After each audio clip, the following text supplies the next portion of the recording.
네, 잠시 입정하도록 하겠습니다.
반갑습니다.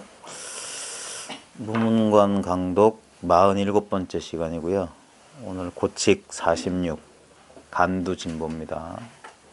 이제 무문관 저희 이 강독이 무문관 48칙하고 제일 첫 시간에 서문, 무문회계 서문, 그 다음에 마지막 시간에 이제 무문회계 발문해서 총 50회로 마칠 겁니다. 그래서 아마 내년 1월 3일쯤 해 넘겨서 문문관을 마치게 될 거예요.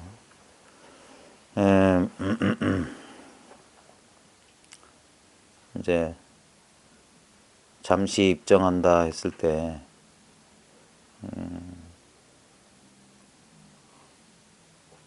제일 중요한 건 그 이완이거든. 이완. 몸도 이완해야 되고 마음도 이완한다는 게 뭐 특별히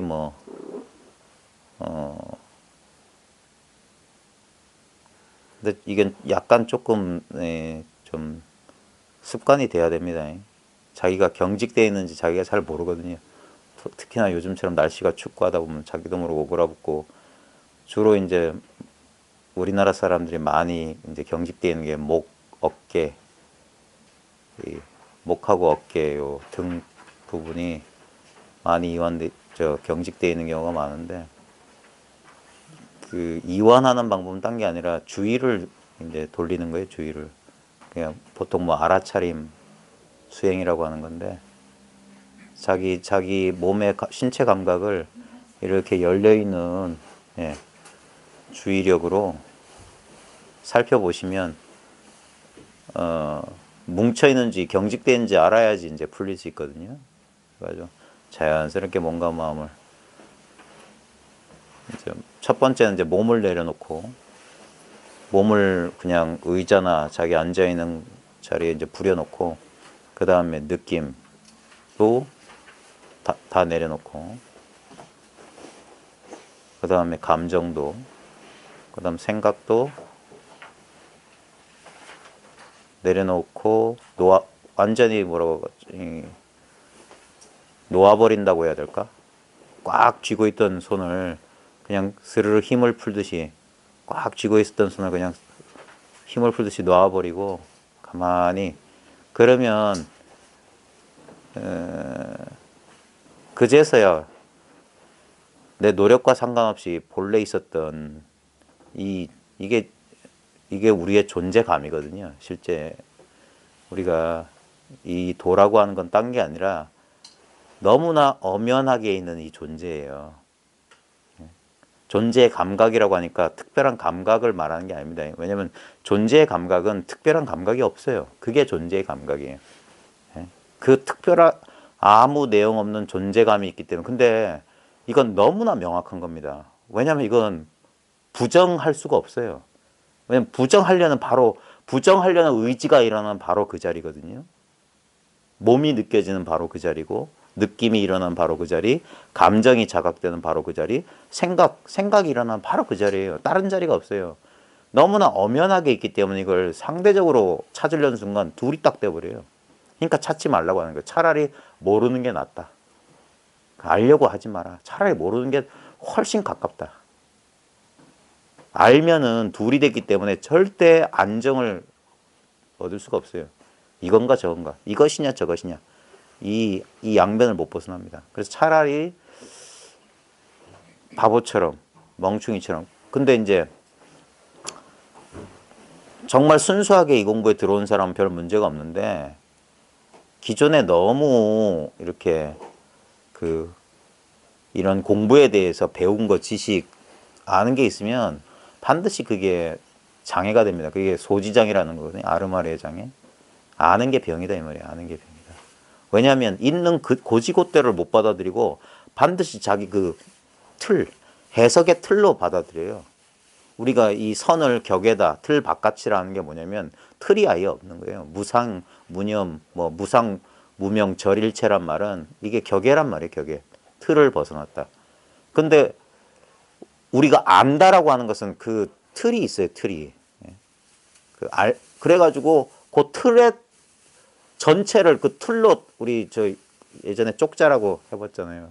그럼 반드시 그 틀에 그냥 아무 내용 없는, 아무 모양 없는 그 한 판인데, 거기에 틀을 해서 토끼 모양이다, 무슨 물고기 모양이다 하면서 모양을, 없는 모양을 만들어내요. 그래서 그건 도가 아니에요. 아는 건 도가 아니에요. 그렇다고 모르는 것도 도냐? 아니요. 모르는 것도 도 아닙니다. 알고 모르는 거 아무 상관없어요. 너무나 엄연한 존재의 감각이에요. 지금 저 차 따를 때 쪼르륵 소리가 드러날 때 쪼르륵 소리만 드러난 게 아니에요. 예? 소리를 통해서 소리 아닌 걸 알아차리는 거예요. 모양을 통해서 모양 아닌 거, 냄새를 통해서 냄새 아닌 거, 느낌을 통해서 느낌 아닌 거, 생각을 통해서 생각 아닌 거. 왜냐하면 결코 둘이 아니거든요. 항상 동시에 출현해요.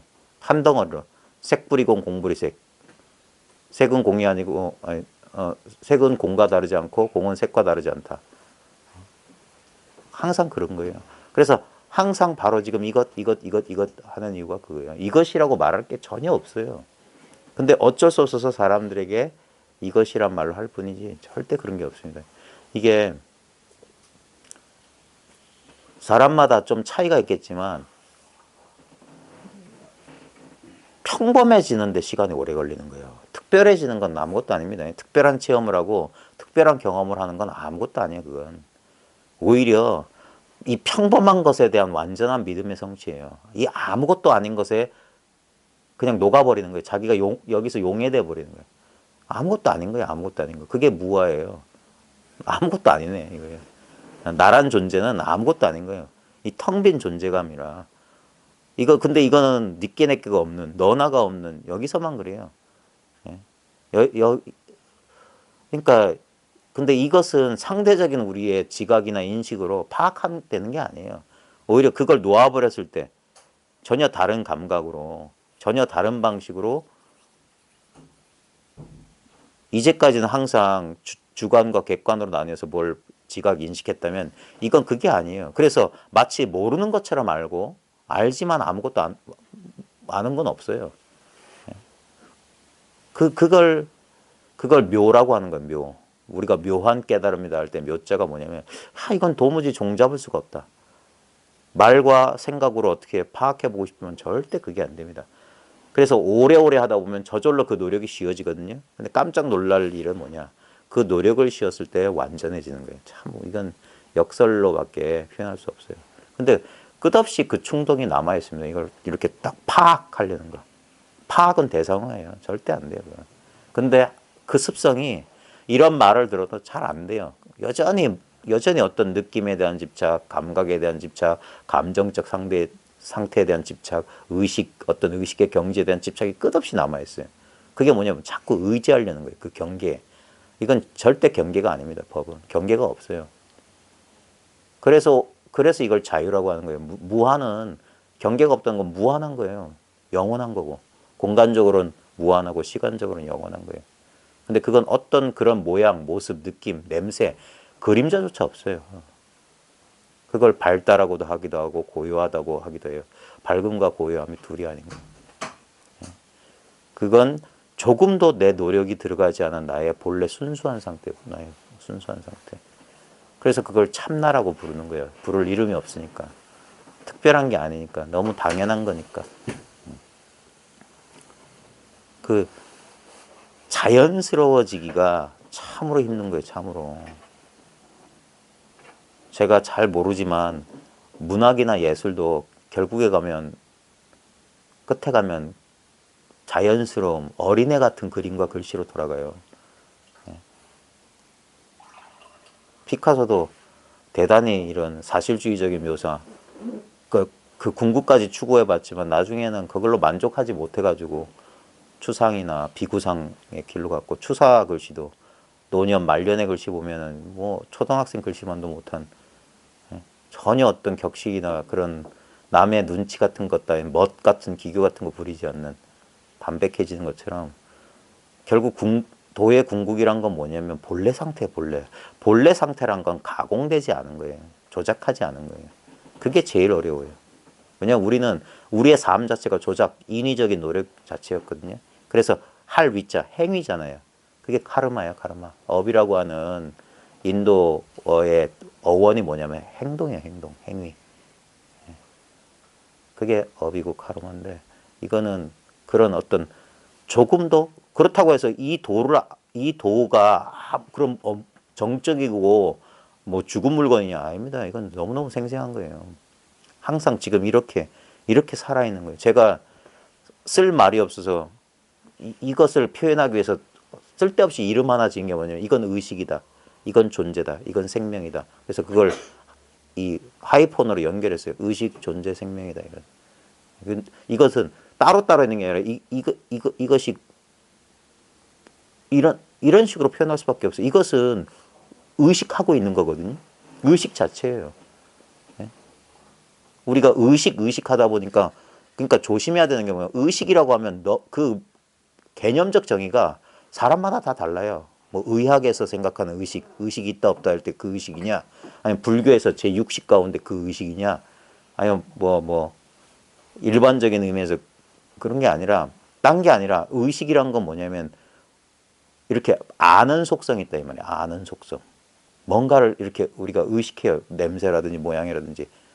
근데 그 조심해야 될 것은 왜 불교에서 그걸 육식이라고 하냐면은 그거는 여전히 뭐냐면 아는 자와 아는 대상, 그렇게 나뉘는 그 의식을 말하는 게 아닙니다. 서양 사람들이, 인도 사람들이, 니사르가타 마하라지 같은 사람들이 쓰는 대문자 컨셔스니스라고 하는 건 이런 우리의 분별의식을 말하는 게 아니에요.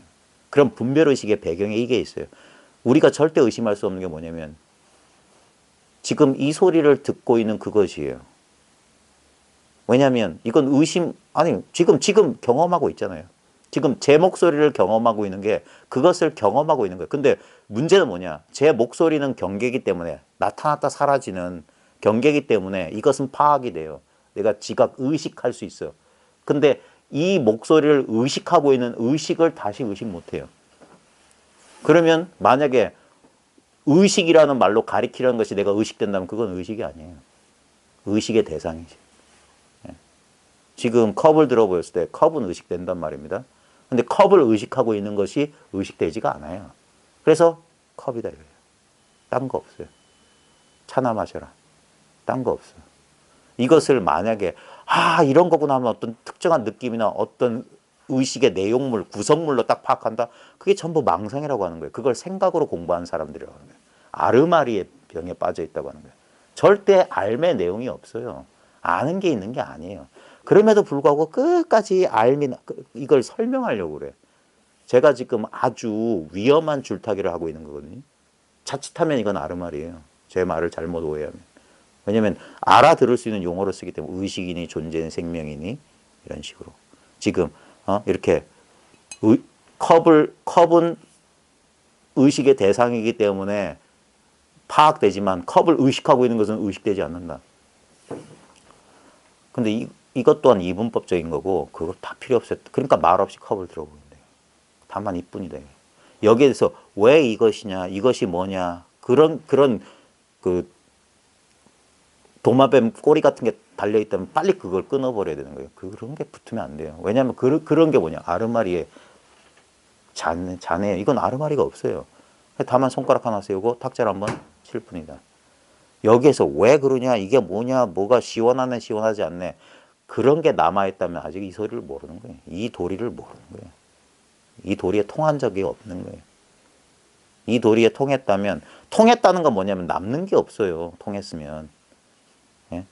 통하지 않는 건 뭐냐, 이렇게 걸거치는 거예요. 그러니까 소리가 나는 거예요. 잡념이 일어나는 거예요. 의심이 일어나는 건 뭐냐, 뭐가 의식의 내용물이 더 투명하고 순수한 청정한 이 자리가 아니다 이거예요. 그건 여전히 지금 말해 그게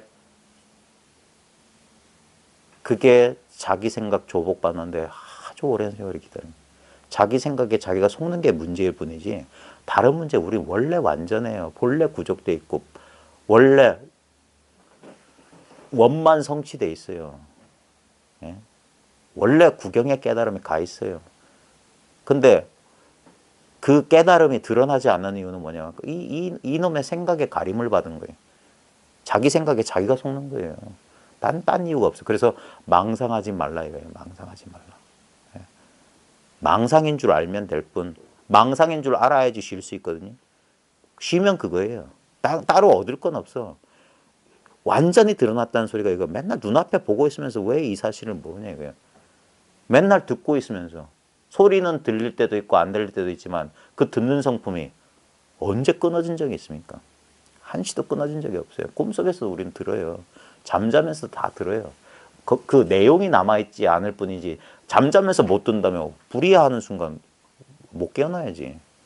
자명종 울리면 못 깨어나야지. 듣는 성품은 잠도 안 잔다니까. 거기 있어요. 다만 분별하는 의식이 희미해졌으니까 지금 깨어있는 것처럼 세밀하게 분별하지 못해서 일 뿐이지 이 성품은 끊어지는 게 아니에요. 이건 왜? 이건 생멸이 없는 성품이에요. 지금 이렇게 있어요. 항상 눈앞에 있다라고 하는 게 눈앞에 있다는 말을 왜냐면 이건 대상적으로 표현하니까 그래서 그냥 이것이다 이런 거예요. 이것이다. 이것이라는 부분을 가리키는 게 아니라 이것이다는 전체를 가리키는 거예요. 여기서 우주에 있는 먼지 티끌 하나도 안 빠져요. 이것입니다 에선 우주에 있는 먼지 티끌 하나, 특히 자기를 빼놓으면 안 돼요. 자기가 바로 이것이에요.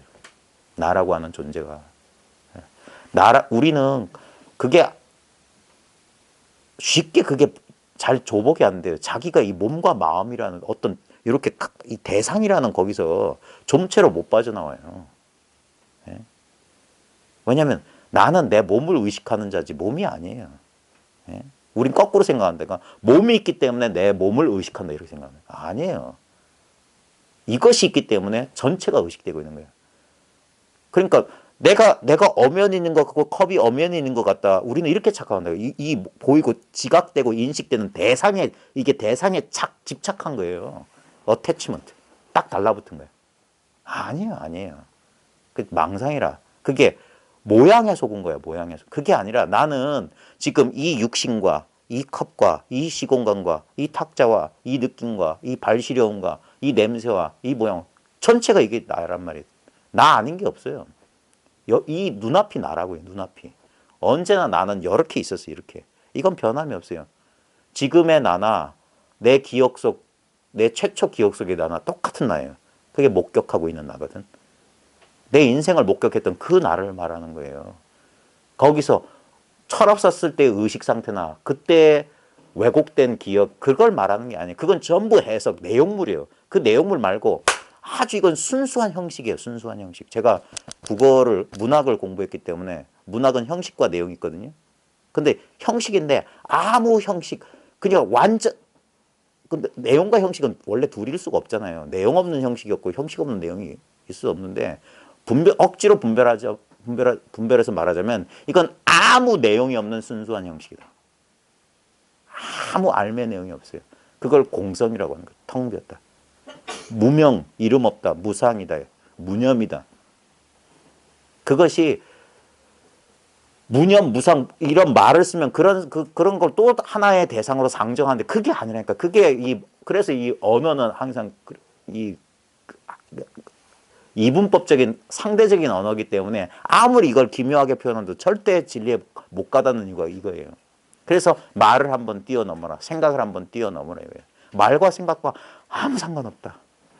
그래서 믿으라고 하는 거예요. 믿으라고. 믿음을 강요하는 게 아닙니다. 왜냐하면 아주 사소한 생각 하나가 이 눈앞을 가려요. 제가 제일 쉽게 드는 비유가 크린랩 같은 거예요. 크린랩. 거의 두께가 없는 투명한 비닐 같은데 크린랩 가지고 이건 만지면 우리가 맨손으로 만진 거하고 아주 흡사해요. 왜냐하면 거의 두께가 없기 때문에. 아주 흡사한데도 결국 그럼에도 불구하고 그 얇은 크린랩 두께의 차이가 뭐냐. 실제로는 아무리 크린랩 가지고 이것 만지고 저것 만져도 이것 만지고 저것 만지는 게 아니라 크린랩만 만지고 있었던 거예요. 그게 생각이란 건 그 크린랩과 같아. 분별하고. 그러니까 아무리 교묘하고 아무리 흡사하다. 근사하다. 사실에 가깝고 사실과 비슷하다 할지라도 그건 아니에요. 그걸 사입이라고 하는 거예요. 비슷하지만 아니야. 진실은 직접적으로 통해서 너나 두 개가 없어요. 주관과 객관이 없어요. 그래서 그걸 텅 비었다고 하는 거예요. 공적하다고 하는 거고 알매 내용이 없다고 하는 거예요. 전혀 없어요. 전혀 알매 내용이 없어요. 그렇기 때문에 이 공성이나 이 마음 참나에 개합하게 되면 그래서 저절로 아심이 되는 거예요. 왜냐면 아무도 아는 게 없어. 우리가 우쭐거리고 자기가 자아상을 할 수 있는 건 뭐냐면 어떤 대상과 자기를 이렇게 비교했을 때요. 여러분들 한번 잘 보십시오. 내가 언제 이 뭐랄까 자만심, 자존심, 우쭐한 이 자아의 감각이 언제 자각되는지 자기가 어떤 예를 들면 목욕하고 근데 거울에 비친 자기 모습 괜찮아 보인다. 그때 기분이 싹 그러지 않습니까? 그래서 우리는 거기에 집착하는 거예요. 왜 쾌감을 주거든. 예? 어떤 일을 성취했을 때 막 우쭐 그런 거 있잖아요. 그래서 그걸 팔풍이라는 거예요. 예? 팔풍 가운데 4개는 나쁜 거고 4개는 우리를 우쭐하게 만든 거예요. 남들이 칭찬하고 명예 뭐 이런 걸. 그래 그거에도 집착하지 말라는 이유가 그거예요. 근데 이 자아에 대한 욕망이 있는 한 어떻게 우쭐 안 하겠습니까? 남들이 칭찬하고 남들이 잘했다고 그러면. 근데 거기에 속아 넘어가는 거예요. 예. 제가 예전에 한참 영화 좋아했을 때 데블스 애드버킷이라는 그 영화가 있었어요. 그 알파치노가 나오고 그 누구야? 이번에 그 매트릭스에 나왔던 주연했던 그 남자 배우가 젊은 변호사로 나오는데 예.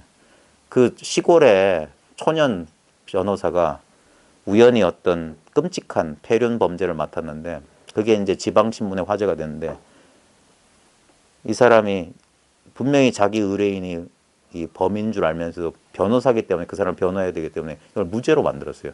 그래가지고 분명히 저 사람이 범인인데도 이 사람이 변론을 잘해서 이게 딱 반복이 되니까 막 신문에 방송에 스포트라이트를 받으면서 이 사람이 스타가 됐어요.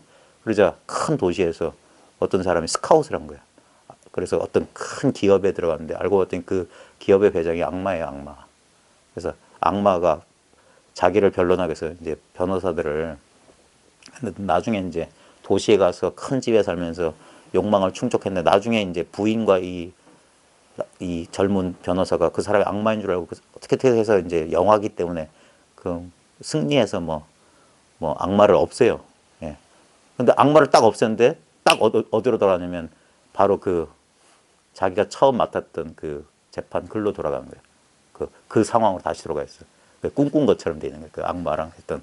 그래가지고 이 사람이 그제서야 하면서 내가 여기서 변론을 이대로 하면 안 되고 그래서 뭐 하냐면 자기가 변호사가 변론을 포기해버려요.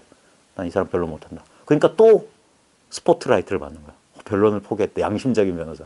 그래서 막 했는데 그랬는데도 이 사람 하고 다 막 기자들 피해 도망갔는데 어떤 허술해 보이는 기자가 딱 와가지고 당신 인터뷰할 수 없냐. 당신 같은 사람과 인터뷰하고 싶다. 아니 나는 그러고 싶지 않다. 뭐 하면서 근데 이 기자가 그래 뭐 무슨 조건을 제시하면 나 딱 한 인터뷰하자 그러니까 이 젊은 변호사가 좀 고민하다가 그러면 몇 시에 만나요 하고 딱 가요.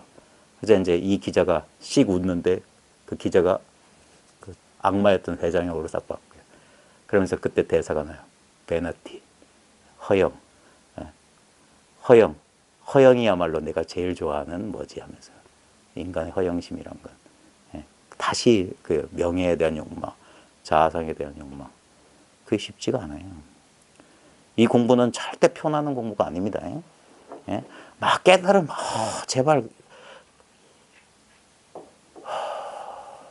깨달음은 특권이 아닙니다.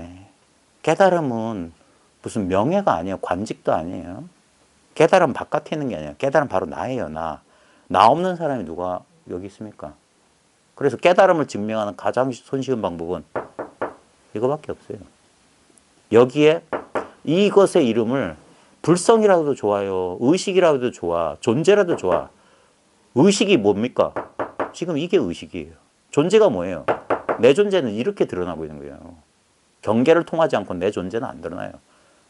우리가 잠이 들었을 때 거기선 그때는 침묵이에요. 완전한 침묵이야. 그때는 있다커니 없다커니 그건 깨어나서 분별하는 거지.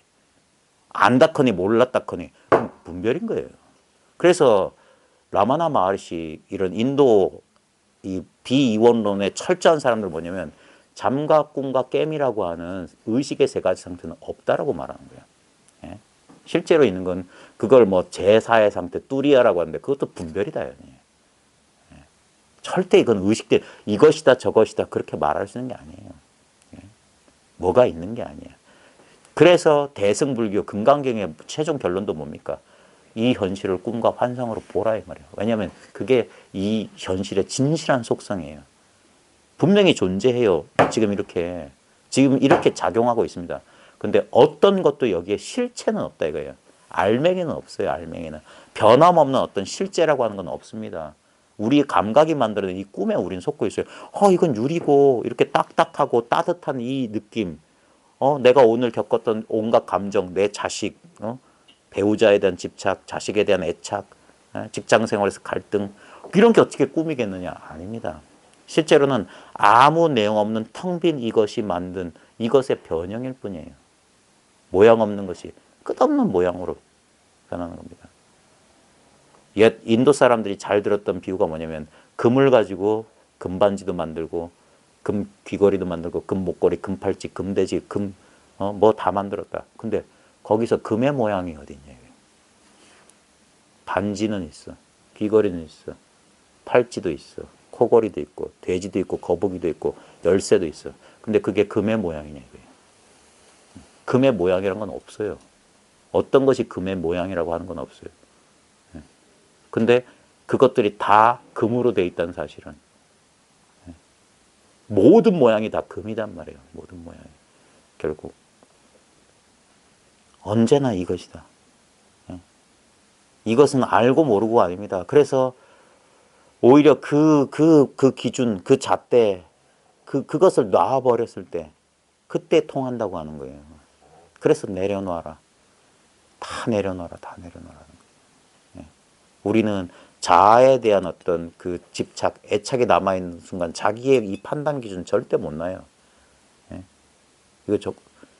그걸 내려놓기가. 근데 우리는 언젠간 내려놓습니다. 그래서 아까 우리가 잠시 입정했을 때 보면은 이건 죽음의 연습이에요. 우리는 언젠가 몸 버려야 됩니다. 몸은 우리를 떠나가요. 왜? 내가 아니기 때문에. 나 아닌 건 떠나가요. 그러니까 내려놔야 돼요. 하루에 10분이라도 되니까 몸에 대한 집착에서 이것은 썩어 문드러질 물건이라는 사실을 잘 보십시오. 그 다음 느낌. 이것도 떠나갑니다. 감정도 떠나갑니다. 생각 떠나갑니다. 그러면 그것들이 그것들을 다 내려놔도 아무것도 없는 거냐? 그게 참 미묘한 겁니다. 거기서 이것을 우리가 몸과 마음을 다 버린 뒤에도 남아있는 것에 대한 체험을 계속 하는 거예요. 거기에 익숙해져야 됩니다. 안 그러면은 우린 여전히 몸과 마음이 나기 때문에 위급한 순간 이쪽에 탁 달라붙어요. 아무리 공부 좀 해가지고 뭔가 견처가 좀 생긴 것 같고 자기가 뭐 아는 것 같아도 결국에는 조금 순간 되면 여기에 딱 집착하게 됩니다. 그러니까 그래서 건강하고 그럴 때 이 공부를 열심히 하라는 겁니다. 그러면서 늘 이 사실을 놓치면 안 돼요. 이게 아무것도 아닌 겁니다. 이게 텅 빈 거예요, 텅 빈 거. 그래서 오직 견성만 말하는 거예요, 오직 견성만. 딴 거 없어요. 공부를 하고 뭘 얻고 그런 거 절대 없습니다. 우리가 이게 약간 모순되게 말하거든요. 이게 뭐냐면 도노돈수하고 도노점수는 결코 둘이 아니에요. 진짜 이것뿐인 게 분명하면 뭘 닫고 힘을 얻고 그런 거 없어요.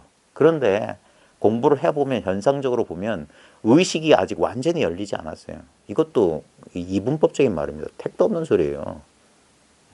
우리 스님 같은 경우에는 보림 같은 소리 하지 마라 그런 거예요. 보림한다는 말은 이미 이걸 모른다는 소리다. 그래요. 근데 왜 그런 말이 남아있냐면 현상적으로는 그래요. 마치 그런 것 같아. 아직 나는 요만큼 아는 것 같고 견해가 완전하지 않은 것 같고 시간이 지나면서 자기가 의식이 열리는 것 같은 그런 감각이 있어요. 근데 그것들 다 뭡니까? 전부 의식 대상이에요. 지각의 대상이라. 그래 아직 그건 완전한 깨달음이 아니에요. 그 도중사에 있는 거라. 그래서 그렇게 하는 줄 알다가 다시 한번 이게 돌이킴이 옵니다. 다시 한번 확실한 이 눈이 열려요. 그래서 그러고 보면 아뿔싸 공부한다는 것이 이것이 공부를 해서 뭘 계속 뭐가 어떻게 돼야 나가도 그게 망상 중에 상망상이구나. 그래서 확 내려놓는 거예요. 확. 그때 용기가 필요합니다. 왜냐하면 그래도가 남아요. 그래도. 왜냐하면 이게 믿음이 안 생기는 거예요. 본래 완전하다는 게 믿음이 안 가요. 왜냐하면 맨날 없이 살던 사람한테 마치 이런 거예요. 진짜 가난한 집안에 태어나서 정말 고생하면서 맨날 어려서부터 막 어떤 경제적인 금전적인 문제에 찌들려 살던 어떤 사람이 갑자기 어디서 생판 모르는 사람이 와서 네가 그 뭐 중동인 그 부자 누구예요? 만수르? 네가 만수르다. 내가 30년 전에 잃어버렸던 그런 황당한 소리하고 같은 거. 그 탕자의 비유가 법화경에 나오는 그 집 나간 장자의 아들 있잖아요. 그 비유가 그거예요. 안 믿기는 거예요. 벌써 까먹은 지 오래야. 그러니까 20년 동안 똥을 치우게 하면서 허드렛 일을 시켰다. 근데 걔는 본래 장자의 아들이었어요. 아무리 똥을 치우고 일을 알아가도 변하는 게 없어요. 이 믿을 수 없는 소식을 완전히 믿어야 됩니다. 초발심시 변정각입니다. 처음 발심했을 때 그때 올바른 깨달음, 문득 이 올바른 깨달음 원만하게 깨달아 있어요. 모든 대승경전, 모든 신비주의가 그걸 증명해 주고 있습니다. 근데 이제 그 비밀을 알려면 그래서 과정 아닌 과정이 있어요. 과정 아닌 과정. 과정을 지내보면 그런 과정이 없어요. 왜냐면 이건 전후재단, 앞뒤가 딱 끊어지거든요. 그런 일 없어요. 시간이란 게 사라져요. 시간이 사라진 데서 시간을 경험하지만 시간이 없다는 사실을 분명히 알아요. 그 다음에 이 자기 의식의 테두리가 사라져요. 그래서 그냥 그게 불이에요. 둘이 없다. 이것이 어떤 특별한 대상에 대한 모든 집착, 그런 거에 대한 그 일말의 기대, 그걸 과감하게 끊어버리는 거예요. 그러지 않으면 자꾸 어딘가에 자기도 모르게 그 견해의 찌꺼기가 남아서 그게 끝없이 갑니다. 그래 공부한 사람이 솔직하게 얘기해 보면요, 20년, 30년 돼도 시원하지 않아요. 뭔가 남아있어. 그 불순물 같은 거 있잖아요. 뭔가 뿌옇게 이런 게 떠 있어요. 예, 점점점 공부를 해도. 그래서 왜 자꾸 오래오래 하라고 하냐면 사람들은 특히 한국 사람은 되게 이제 성급하기 때문에 그런데 이거는 진짜 공부를 하게 되면 평생 할 수밖에 없어요. 평생 이 길을 가게 돼 있어요. 안 그러면 이건 절대 이 일을 밝힐 수가 없어요. 무슨 사업처럼 몇 년만 해버릴 수 있는 게 아니에요. 이거는 제가 농담 삼아 자주 하는 말이지만 센 놈이 오래 가는 게 아닙니다. 오래 가는 놈이 제일 센 놈이에요. 제일 오래 가는 놈. 그래서 이 공부는 오래 보면 남한테서 배우지 않는 자기 안에 갖춰져 있던 지혜의 보배 창고가 열려요. 그게 깊어져야 되는 겁니다. 물론 책이라든지 다른 사람의 이런 그 말씀을 통해서도 배울 수 있지만 그것이 자기한테 육화가 돼야 돼요. 체화가 돼야 돼. 피가 되고 살이 돼야 돼. 그러지 않으면 전부 어두운 소식이에요. 분명히 자기를 밝게 됩니다. 그래서 이 아무것도 아닌 것에 대한 감각을 익혀야 됩니다. 이거는 도와줄 수가 없어요. 제가 힌트만 줄 뿐이지. 왜냐하면 제가 제일 죄송하지만 문 좀 닫아주시겠습니까? 찬바람이 많이 들어서 되게 춥네요. 제가 여러분들한테 드릴 수 있는 제가 만약에 여러분들한테 드릴 수 있는 게 있다면 최대의 가르침은 이거예요. 자기를 믿으라. 이거밖에 없어요. 자기를 믿지 않는 게 진짜 이 마음 공부에서는 병통이에요. 어디에도 의지할 바가 없어요. 제가 저 또한 나름대로 공부한다면서 예를 들어서 경전을 통해서 만났던 부처와 조사들의 가르침, 그 다음에 살아있는 스승들로부터 제가 그 얻었던 가르침의 최종 결론이 뭐냐면 나라는 거예요. 나. 조금도 얻은 바 없는 나. 이렇게 엄연히 있었던 나라는 거예요. 근데 사람들은 나를 몰라요. 엉뚱하게 몸뚱아리 아니면 자기 개성을 난 줄 알아요. 자기 인격이 난 줄 알아요. 그거 아닙니다. 그건 전부 다 태어난 이후에 얻은 거잖아요. 그래서 부모 미생전 본래 면목을 말해봐라. 부모가 너 낳아주기 전에. 그때 너의 본질이 뭐냐 이거예요. 진짜 몸과 마음이 변한다는 사실. 그래서 무상을 철저히 깨달으라 이거예요. 몸과 마음은 변한다. 변하는 것은 절대 나일 리 없다. 그래, 이 무상한 변화 가운데 분명히 변화하지 않는 본질이 있다. 참 이건 정말 역설 중에 역설인데 변화가 가능하기 위해서는 늘 변화하지 않는 것이 있어야만 변화를 인식할 수 있다는 사실. 그게 나라고요. 모든 것을 말없이 지켜보고 있는 그 사람이라고. 그 사람. 천년만년 똑같이. 눈앞에 뭐가 나타나든 그것들은 무상하게 변했지만 지금도 목격하고 있어요. 지금도 자각하고 있어. 왜냐하면 내가 의식 자체예요. 존재 자체라. 뭔가 존재하기 때문에 이 허상들이 춤을 추는 거예요. 신기루가 나타나려면 텅 빈 허공이 있어야 됩니다.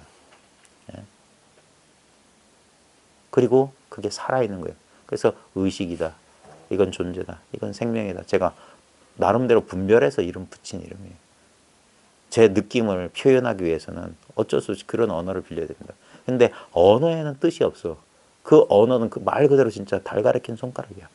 달은 뭐냐면 바로 이것이에요. 자기 자신이라고. 이게 의식이고 이게 존재고 이게 생명이에요. 이게 나라고요. 이 사람의 나 저 사람의 나는 이 나 하나밖에 없어요. 오직 이것만 있어. 이것만 있기 때문에 이것을 파악한다는 건 불가능해요. 그러니까 제발 좀 그만두어라. 내려놓아라. 멈춰라. 쉬어라. 그러면 호련히 안다 이거예요. 호련히 안다. 뭘 어떻게 이해하는 게 아니에요. 정말 자기도 이해할 수 없는 그런 자각이 오는 거예요. 내가 본래부터 알고 있었던 사실을 아는 거예요. 새롭게 아는 게 아니에요. 이거는 이건 알 것도 모를 것도 없는 그냥 너무나 당연한 나 자신이었대. 근데 사람들은 이게 너무나 분명하기 때문에 이런 거예요. 햇빛을 찾겠다고 손전등을 비추는 거예요. 햇빛이 어디 있지? 밝은 대낮에. 밝은 대낮에 햇빛 찾아서 손전등이나 촛불을 들고 햇빛을 찾는다고. 이미 이렇게 대낮인데. 그런 비유가 있어요. 대낮에 촛불 들고 있는 사람.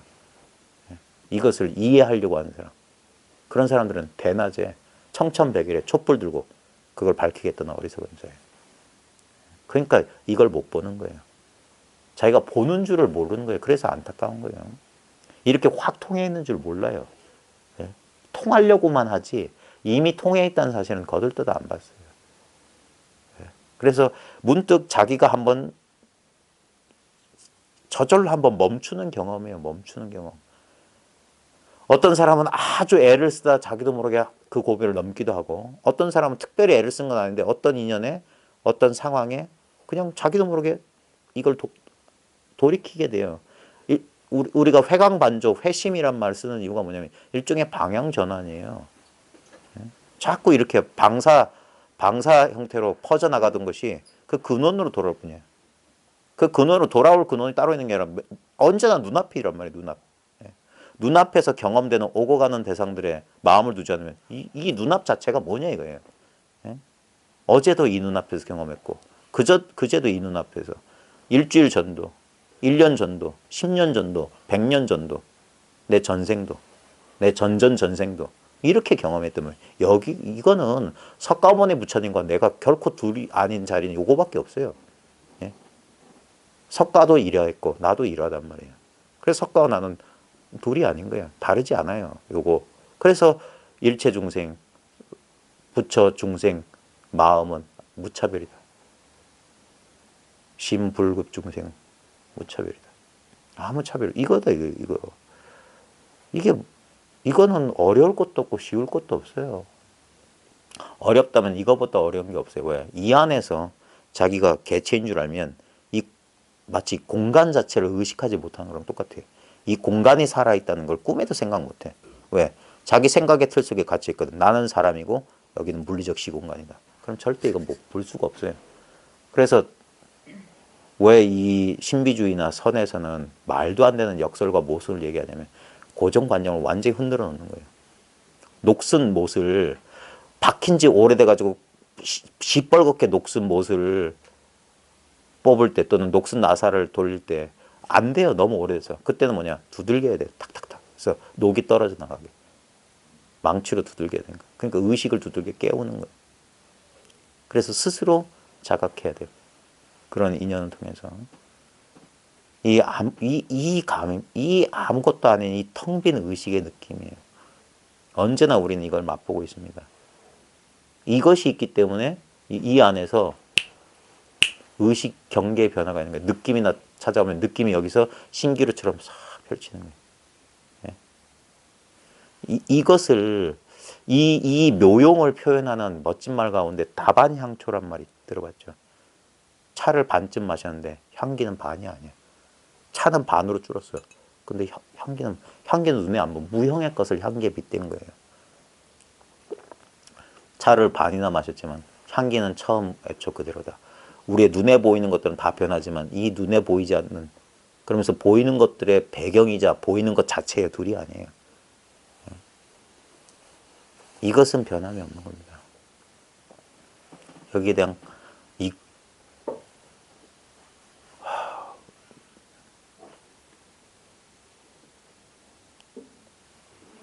지금 여러분이 경험하는 100% 그것이에요. 제가 아무리 요소를 떨어도 그것을 제 말보다 더 확실한 건 여러분의 직접적인 그겁니다. 그래서 옛사람들은 그렇게 직접적으로 가르쳐줬던 거, 두들겨 패서라도. 이거는 자기의 존재예요. 존재의 감각이란 딴 거 아닙니다. 존재의 감각이 있기 때문에 우리의 육체적인 어떤 느낌, 신체 감각도 그 존재의 감각이란 투명한 바탕 위에 드러나는 거예요. 그 순수한 의식이 있기 때문에 서로 다른 깨어있는 의식, 잠들어있는 의식, 몽롱한 의식, 이런 의식의 경계가 차별돼서 나타날 수 있는 거예요. 만약에 우리의 의식이 고정되어 있거나 어떤 내용물이 있다면 어떻게 하나의 의식이 다른 의식을 이렇게 왜 이렇게 반복될 수 있냐 이거예요. 고정되어 버리는 거지. 그러면 변화작용은 불가능한 거예요. 우리가 텅 빈 존재이기 때문에 아무 내용이 없기 때문에 끝없이 변하는 거예요. 변화 그 자체가 텅 빈 거예요. 그걸 부처가 영민했던 부처는 그걸 깨달았던 거예요. 그게 연기로 그 사람은 설명했던 거예요. 모든 것은 인연으로 이루어진 거다. 실체는 없다. 그래서 모든 것이 인연으로 이루어진 거기 때문에 연기로 이루어진 거기 때문에 그게 무상한 거다. 그리고 그게 무하다. 나라고 할 건 없다. 근데 거기에 집착하면 그건 고가 된다. 무상고 무하. 이 부처님은 이거밖에 가르친 적이 없어요. 불교가 어떤 형태의 불교든 금강경이든 뭐 선불교든 무슨 남방이든 북방이든 결국 그 소리예요. 그 소리. 결국 그것에 대한 변형입니다. 인간의 의식이 진화하면서 그 아주 기본적인 것을 표현하는 방식이 점점점 세련돼지고 점점점 다양화된 것일 뿐이에요. 근데 그 본질, 그 불교 역사 초기 불교부터 지금의 온갖 이상한 불교까지 관통하고 있는 그 근본은 뭐냐면 바로 나입니다. 나. 그게 부처예요. 이 근본 바탕, 이 의식 존재 생명이 없으면 부처도 여기 설 수가 없어요. 부처도 가지 못하는 유일한 장소예요. 여기가. 근데 이미 나는 여기 이게 바로 나예요. 기독교에서 보면 하나님 나라라는 표현을 많이 킹덤 오브 헤븐. 나라, 킹덤이라고 표현한 것이 바로 이것이에요. 이거.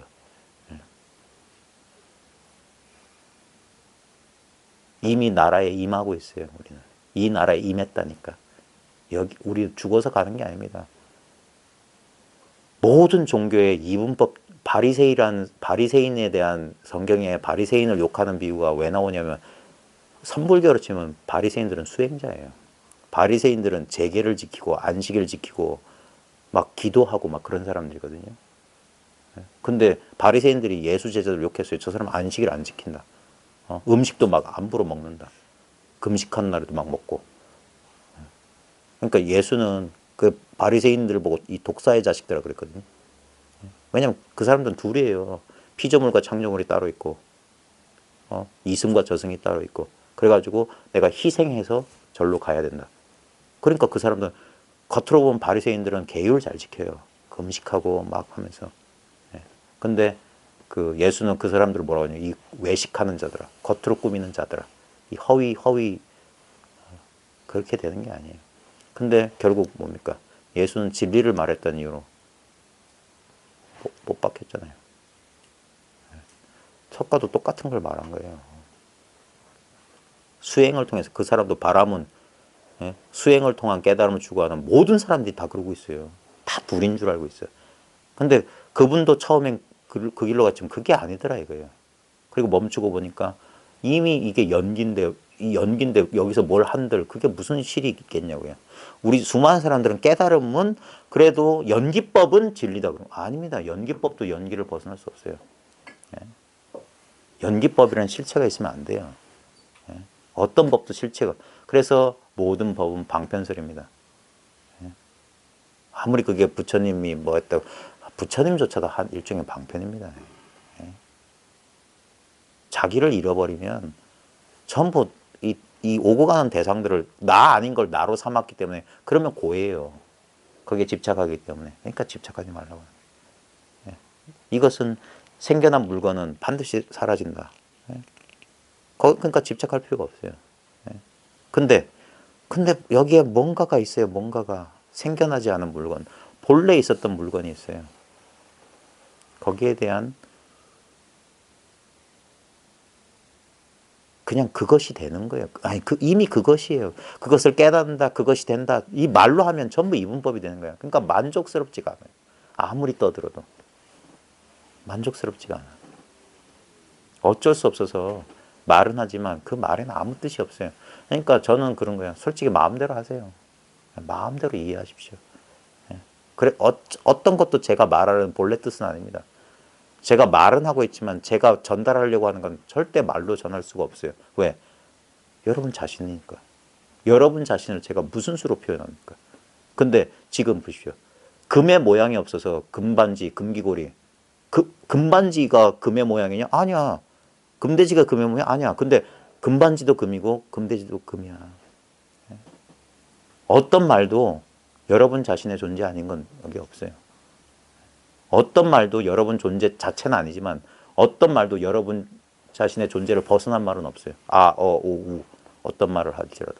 그러니까 가끔은 그러는 거예요. 선사들이 1, 2, 3, 4, 5, 6, 7 이런 식으로 하는 거예요. 예. 쓸데없는 아무 무의미한 말을 하는 거예요. 아무 무의미한 말. 돌계집이 뭐 어쩌고 저쩌고. 뭐 법당 앞에 돌사자가 아이를 안고 졸고 있다. 그 시를 읊는 게 아닙니다. 1, 2, 3, 4, 5, 6, 7하고 똑같아요. 예. 거기 뜻은 없어요. 근데 거기에 뜻없는 뜻, 살아있는 생명이 있다 이거예요. 살아있는 아무 내용 없는 생명. 그것을 자각했으면 그게 보배 중에 보배예요. 근데 제일 흔한 거거든. 없는 것이 없는 데가 없고 없을 데가 없는 거니까. 그게 제일 보배예요. 근데 사람들은 그걸 몰라요. 그래서 허망한 것에 어떤 느낌, 감정 상태, 의식 상태에만 집착하는 거예요. 그러니까 그걸 지키고 얻기 위해서 수행이란 걸 하는데 그건 반드시 얻었기 때문에 무너집니다. 절대 그건 도가 아닙니다. 예. 절대 그건 도가 아니에요. 예. 그건 자기를 못 믿기 때문에 그런 거예요. 법을 안 믿기 때문에 그런 거예요. 부처님이 마지막 하신 말은 자기 법기예요. 자기를 의지처로 삼고 법을 의지처로 삼고 자기가 법이에요. 자기를 떠난 진리가 있다면 그건 나하고 아무 상관이 없어요. 교섭할 수가 없어요. 나를 벗어나 있다면. 일체가 내 안에, 일체가 하나님 나라. 이미 나라에 임했기 때문에 그 사실을 깨달으면 한 걸음도 옮기지 않고 거기 가 있는 거예요. 그 사실을 모르면 하나님 나라에서 유배된 자들이에요. 불국 정토에서 이 부처님 나라에 있는지 모르는 어리석음하고 똑같아요. 해가 환히 떠 있는데 거기서 햇빛을 찾겠다고 호롱불을 들고 있는 어리석은 사람. 그게 지금 이 사실을 찾고 있지만 모른다는 사람들은 다 그런 우스꽝스러운 짓을 하고 있는 거예요. 본래 있다는 것이 뭔지 감도 못 잡은 거예요, 그 사람들. 그래서 잘 고구정령하게 말할 때 잘 듣고 잘 듣고 자기 사견으로 자기 아르마리에 또 아르마리에 한 층을 쌓지 말라 이거예요. 자기 밑바닥에 발 딛고 선 밑바닥이 와르르 무너져야 돼요. 진짜 임자를 제대로 한번 만나야 돼요. 임자를 못 만나서 이건 깨닫지 못하는 거예요. 임자를 만나면 자기가 가졌던 모든 물건을 뺏겨요. 왜냐하면 선지식은 딴 게 아니라 도적이에요. 도적. 다 뺏어가는 거예요. 제가 원어심령에서 제일 좋아한다는 구절이 농부의 소를 빼앗고 배고픈 자의 밥을 빼앗는다. 어디에도 의지하지 못해야 돼요. 그제서야 오롯이 남이 뺏어갈 수 없는 자기만 남는다. 그거. 이것이란 말이에요. 소리도 오고 가고 모양도 오고 냄새, 느낌, 감정, 생각 다 오고 가는데 그 오고 가는 것과 상관없이 있는 이것. 이걸 아주 찰나간만 맛봐도 거기서부터 이제 공부기 진정한 공부가 시작되는 거예요. 이해할 수 없는데 문득 뭔가 변화를 경험했다면 그냥 거기, 그냥 알 수 없는 그 자리에, 알 수 없는 거기에 모든 걸 다 바치는 거예요. 자기의 온 평생을 거기다 다 바치는 거예요. 그러지 않고서는 언제나 한 발은 이쪽에 한 발은 저쪽에 안 됩니다. 이건 전부를 원해요. 전부를. 전부를 원해요. 그래서 그 기독교의 약간 독선적인 태도도 이해할 만해요. 왜냐하면 나 이외의 신을 섬기지 마. 그게 이거예요. 자기 이외에는 다 그 헛거예요. 자기를 요 조그만 걸로 하면 그거 아만이고 자기라고 하는 건 알량이 없어요. 그것에 대한 분명한 자각이 와야 됩니다. 자, 공안 한번 볼게요. 간두진보다 막 장대 끝에서 걸어 나간다. 한 걸음 나간다. 우리 많이 쓰는 백척간두 뭐 진일보 그 얘기잖아요. 석상화상운, 석상화상이라는 사람이 말했다. 뭐 석상화상이 누군지는 뭐 사전 찾아보고 책에 설명주 각주 찾아보면 될 겁니다. 근데 석상화상이 말했다. 무슨 말 했을꼬? 이 글자 따라가지 말고 실제로 보면 석상화상이 말했다. 석상화상이 말했다.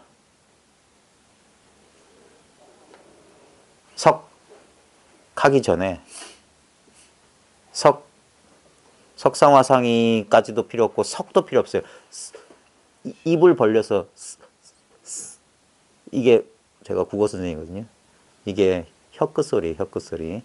윗니 뒤에 혀끝이 붙어서 마찰음이 펼쳐지는 거예요. 하기 전에 혀가 슬쩍 움직이기 전에 한 생각 일으키기 전에 언제나 했었던 이겁니다. 텅 빈 거예요. 그러니까 석상화상이 말했다 너무 길어. 또는 만약에 진짜 이 일을 밝히고 싶고 가까이 있었으면 보자마자 그냥 눈 마주치자마자 바로 한 대 때려버려. 이거다. 그래서 뭐 하는 순간 한 대 더 때려. 하는 순간 더 때리는 거예요. 진짜. 그게 노파심절에서 나오는 거예요. 노파심절. 바로 그거다. 호흡, 숨을 완전히 다 토해내고 다음 숨이 들어오기 전에 그 짧은 휴지, 짧은 그 순간. 한 생각 지나가고 다음 생각 일어나기 전에 그 짧은 틈. 거기서 얼핏 드러나고 있어요. 석상화상이 말했다. 백척간두 여하진보.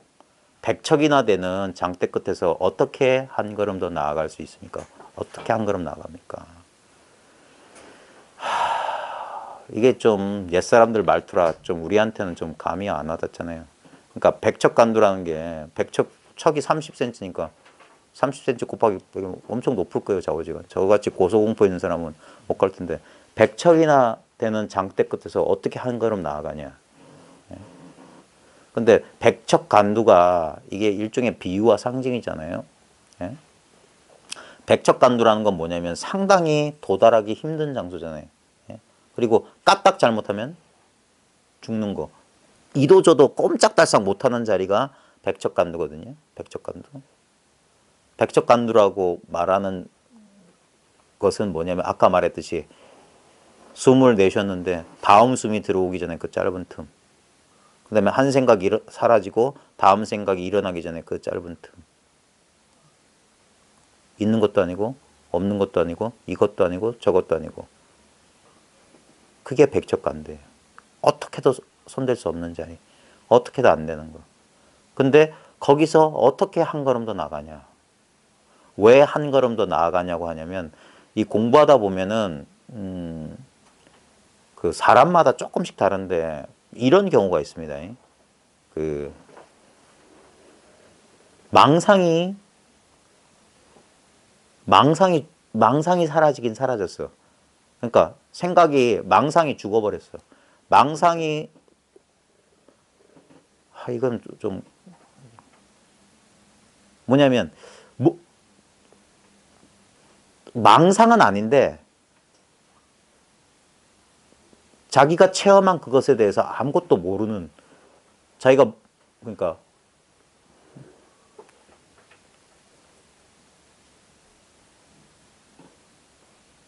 이걸 뭐라고 표현해야 될지 모르겠네요. 그러니까 망상은 일어나지 않는데 뭐가 뭔지 모르는 상태? 그게 일종의 백척간두예요. 그러니까 옛사람들이 표현을 빌자면 죽기는 죽었는데 살아나지 못한 거.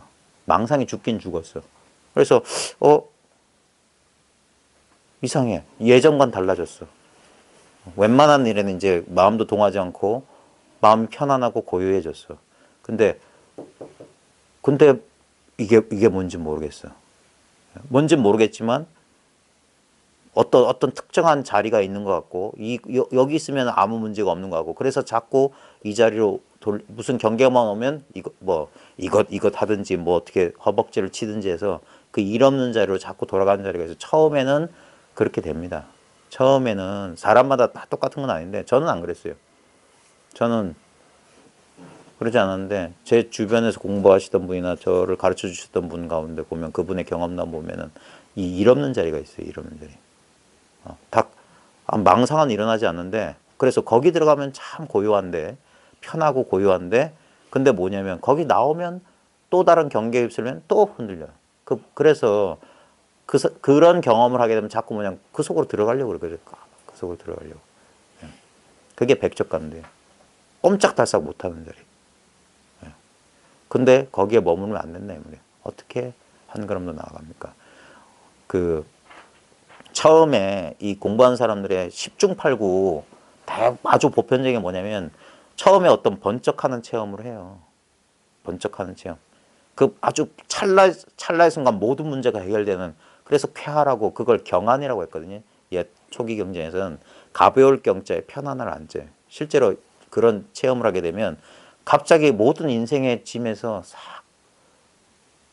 그래서 공통된 표현이 뭐냐면 무중력 상태, 구름 위를 걷는 것 같아서 저도 그랬어요. 그 거사님 회상에서 또 시계가 똑똑똑똑 한다 했는데 그게 맞다고 하는데 난 뭐가 맞는지 틀린지 모르겠는데 나도 모르게 그런 말이 나왔고 그냥 그 멍한 상태에서 멍한 상태. 그리고 법회 나와가지고 그 뒷길로 오솔길로 우리 집으로 가려고 걸어오다가 한 몇십 미터 걸었을까? 좀 전에 뭔 일 있었지 하고 그냥 한 생각이 일어난 그까지만 생각나. 그 다음부터 뭐냐 전혀 다른 경계가 펼쳐져. 진짜 눈앞이 확 밝아지는 거예요. 확 밝아져요. 그러면서 이거다 하는 자기 내면에 그 외침이 나온 거예요. 그러면서 뭐라고 표현하냐면 그때 저희 경동 아파트 뒤에 그 정자 있고 그 오솔길 있잖아요. 지금도 생생하게 기억나는 한 장면은 내 의식에 남아있는 제 체험의 한 장면이 뭐냐면 그 오솔길로 나무 사이에 경동 아파트를 봤어요. 근데 그때 신비한 경험이 뭐냐면 분명히 보고 있는데 아무 구분이 뭐라고 표현할 수 모르고 그 경험을 그걸 한 덩어리가 되었다고 표현하기도 하고 내가 없어진 것 같은 느낌이라고 표현하기도 하고 제 그 당시의 느낌은 뭐냐면 분명히 하는데 모든 이름이 다 떨어져 나갔다. 좌우지간 그냥 막 한 덩어리로 그냥 이렇게 생생하게 살아있는 그 경험이었어요. 네.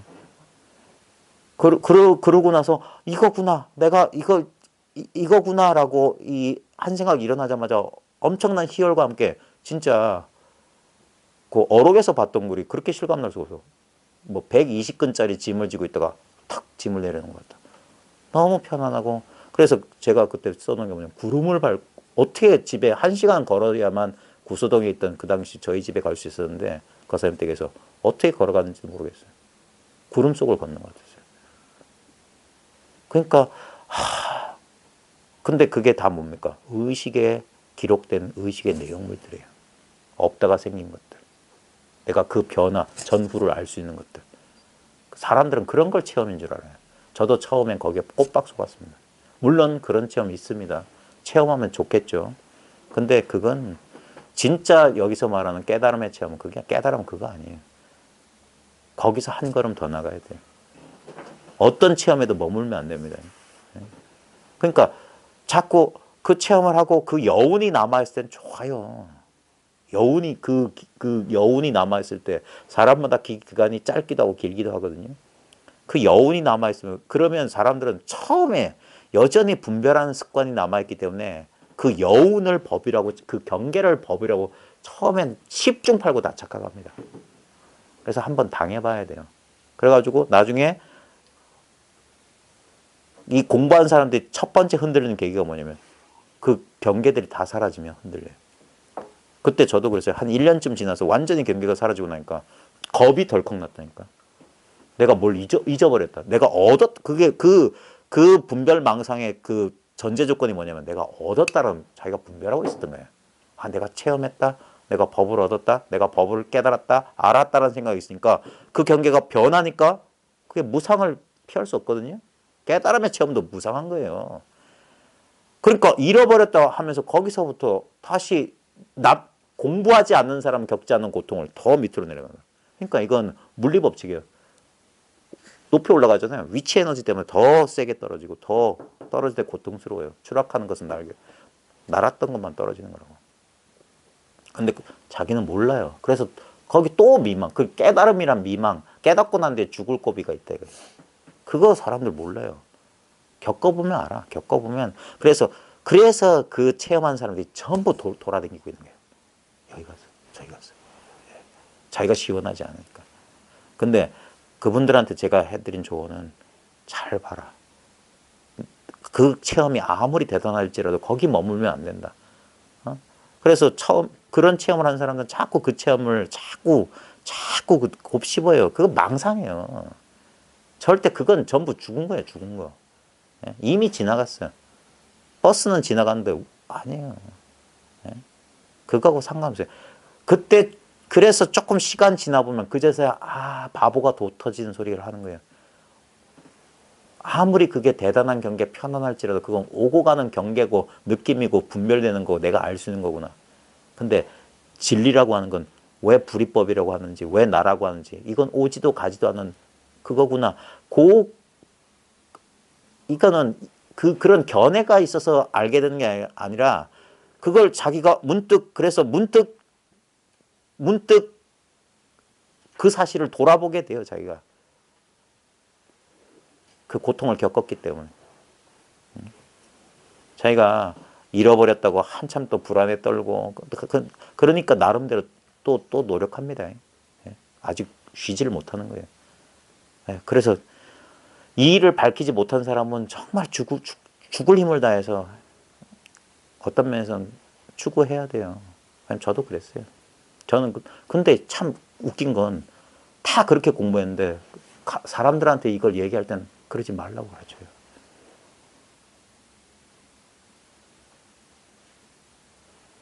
그러니까 공부한 사람들이 아마 종잡을 수 없겠지. 근데 그렇게 말이 나오는 건 어쩔 수 없어요. 왜냐면 그게 다 바보짓이었다는 걸 깨달았으니까. 잃어버린 적이 없었는데 내가 잃어버렸다. 근데 내 과거에 제가 그랬던 것처럼 그 지경에 있는 사람들이라면 지금 제가 아무리 이래도 저랑 마찬가지 또 추구하게 될 거예요. 또 뭘 구하게 될 거예요. 또 뭐 더 없나? 더 완벽한 거? 더 완전한 거? 이건 아니야. 뭐 아직 나는 뭘 덜 뭐 해서 체험은 2번, 3번 더 해야 되나 보다. 그거 아니에요. 근데 해보셔야 돼요. 그래서 자기가 증험해야 돼요. 백척간도 아무리 그게 어떤 좋은 경계, 일 없는 경계, 깨달음의 경지라도 거기 머물러. 그래서 한 걸음 어떻게 더 나갑니까? 물어보니까 그러니까 이게 질문이죠. 이게 공안이에요. 백척간도에서 어떻게 더 나가느냐. 물론 여기에 대해서도 얼마든지 이 도리를 조금만 아는 사람도 답을 할 수 있습니다. 근데 그건 백척간도에서 한 걸음 내딛는 소식은 아니에요. 여기에서 주먹을 세우고 탁자를 치고 한 발 들어 올리고 찻잔을 들어 보이고 온갖 소리 할 수 있습니다. 근데 그건 아니에요. 어떤 눈먼 선지식도 그런 걸 인정해 주지 않을 거예요. 왜냐하면 인정해 주면 그 사람 죽여요. 그러니까 딴 게 아니라 정말 이 선을 지도 잘한 사람 뭐냐면 그 공부하는 사람이 제시하는 경계를 모조리 뺏어갈 수 있어야 돼요. 근데 저는 아직까지 그렇게 살활이 자제하고 죽이고 살리고를 잘해야 된다는데 아직 저는 아닌 것 같아요. 어떻게 하면 백척간도에서 한 걸음 더 나아갑니까? 또 옛사람이 말하기를 백척간도 좌저인, 백척이나 되는 장대 끝에 앉아있는 사람, 그러니까 참 도달하기 어려운 자리잖아요. 그걸 말하는 거예요. 사람들이 깨달음의 체험, 그거 보통 사람 못한다고 생각하고 어떤 체험을 통해서 얻은 경계 대단할지 모르겠지만, 백척간도에, 그게 백척간도에 앉아있는 사람이면 도달하기 힘든 자리. 수연득입, 비록 들어왔지만 들어옴을 얻었으나 미위진이다. 아직 참이 되진 않았다. 아직 참은 아니다. 진짜는 아니다. 이게 공부를 하다 보면 여러분들도 모르겠습니다. 저는 이제 제가 공부하면서 제 나쁜 버릇 중에 하나가 뭐냐면 의심이 되게 많아요. 그래서 제가 오히려 어떤 면에서는 제 공부를 스스로 어렵게 만든 것 중에 하나는 자기 의심 때문에 하나하나 이렇게 좀 의심나는 걸 견디질 못했어요. 그러다가 이제 제가 이제 어록 같은 것도 그래서 제가 접할 수 있는 어록은 최대한 다 찾아봤어요. 그때 그 지금은 이제 기억력이 이제 쇠퇴해서 다 까먹었는데 제가 가끔 말하는 거 있잖아요. 어떤 사람이 나름대로 공부해서 문득 이 사실을 알았어. 그래가지고 스승한테 얘기를 하니까 스승이 딱 인정을 해줬어요. 그러자 그 사제가 찾아가서 사형을 시험해봐요. 사형 뭐 그 향엄한테 앙산이 찾아가서 향엄 지한선사를 시험했다 그런 데 나오는데 거기에 보면 설봉인가? 현상가 뭐 설봉 현사 그쪽 어록에서 봤던 것 같아요. 사형이 옳기는 옳지만 옳기 때문에 틀렸다 그런 얘기를 해줘요. 옳기 때문에 틀렸다. 뭔 말이냐면 깨달았기 때문에 아직 깨닫지 못했다. 깨달았기 때문에 깨달음의 자취가 있어. 그거면 깨닫지 못한 거예요. 그래서 백척간두 끝에 있는 사람,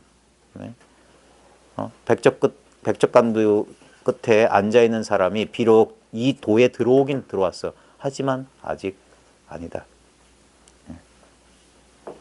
아직 아니다 이거예요. 백척간두 수진보, 백척간두에서 모름지기 한 걸음 더 나가야지 시방세계의 현전신이다. 온 세계에 그 시방세계의 전신, 온몸을 드러낼 거다. 이걸 제 느낌으로 말하면 시방세계가 내 몸이에요. 이 세계가 그래 이게 나라고 하는 거예요. 이겁니다 하는 거예요. 이겁니다라는 소리나 이게 납니다라는 소리입니다. 똑같은 거예요. 결국 이걸 가르쳐 주는 거예요. 안 그러면은 깨달음의 세계가 따로 있으면 저도 처음엔 그랬거든요. 내가 따로 있고 내가 깨달은 법이 따로 있었어요. 그러니까 내가 그걸 즐겼지. 경계가 있었으니까. 그러니까 느낌이 있었다니까 느낌. 어떤 경계. 제가 그러잖아요. 만질 것 같은 성성한 그런 의식이 있었어요. 각성 상태가 늘 있었어요. 그래서 아침에 자고 일어나면 맨날 그것부터 챙겼거든. 안 도망갔구나 하면서 또렷또렷하네 하면서 즐기고 있었다니까. 근데 그게 변하더라 이거예요. 그게 처음엔 거기에 속았어요. 그 상태에 있으면 웬만한 스트레스, 웬만한 뭐 아무 문제가 안 돼요. 이게 또렷또렷하니까. 그러니까 그 사라지고 나서 제가 느낀 게 와 사람들이 여기 속겠구나. 그래가지고 이걸 가지고 휘두르겠구나. 자기가 법을 얻은 줄 착각하겠구나. 그러니까 체험했기 때문에 그 사람들은 오류에 빠진다 이 말이에요. 그걸 여전히 이분법적으로 해서 그래서 자기가 얻었다고 생각하기 때문에 이 경계가 희미해지거나 흐트러지거나 사라지면 잃어버렸다고 이 시소를 탄단 말이에요. 시소 게임하는 거예요. 그거 아닌데. 백척간두까지 올라가기 참 힘들었을 텐데 거기서 또 미혹해버려요. 그러니까 거기서 한 걸음 더 나가라. 거기 머물지 말라는 소리예요. 아주 쉽게 말하면. 깨달음 버리라는 소리예요. 깨달음 버리라는 소리. 그래야지 진정한 깨달음이다. 그래야지 한 걸음 더 나가야지. 한 걸음 더 나가면 죽잖아요. 그래 죽으라는 소리예요. 그 죽은 사람을 완전히 죽여야 비로소 산 사람을 보고 죽은 사람을 완전히 살려야 비로소 죽은 사람을 본다. 그게 말장난 아닙니다. 그거 곱씹어야 돼. 곱씹어야 돼. 그거밖에 없어요. 살리고 죽이고 그거밖에 없어요. 선언은. 자, 평창 보겠습니다. 진득보 번득신 이렇게 끊어 읽어야 되거든요. 한 걸음 더 나아갈 수 있고 한 걸음 더 나아가서 번은 뒤집을 번자거든요. 몸을 뒤집다면 말이에요. 한 걸음 더 나아가서 몸을 뒤집을 수 있다면 말이에요. 몸을 뒤집는다. 우리 전신이란 말도 많이 하거든요. 전신구. 몸을 이렇게 돌린다 이 말이에요. 몸을 돌린다. 좌우지간 이건 돌이킴이에요. 돌이킴. 자각이라고 하는 것은 이렇게 항상 경계를 향해서 나아가던 의식의 방향이 한번 도는 거예요. 그래서 몸을 돌린다, 몸을 뒤집는다 이런 식으로 표현하는 거예요. 이목고예요. 우리 근본 화두가 이목고예요. 이목고. 시신마예요. 이것이 무엇인가? 라마나 마르시의 와레마이 나는 무엇인가? 난 누구인가? 그게 인간이라면 가장 근본적으로 갖게 되는 의문이에요. 그래서 한 걸음 더 나가 몸을 뒤집을 수 있다면 어디도 머물지 않고 머물지 않는 자리에서 한 걸음 나아간 그 물건을 한번 돌이켜 본다면 바로 그것이거든요. 갱혐 하처 불칭존. 다시 혐은 싫어할 어느 곳인들 존귀하다고 칭하지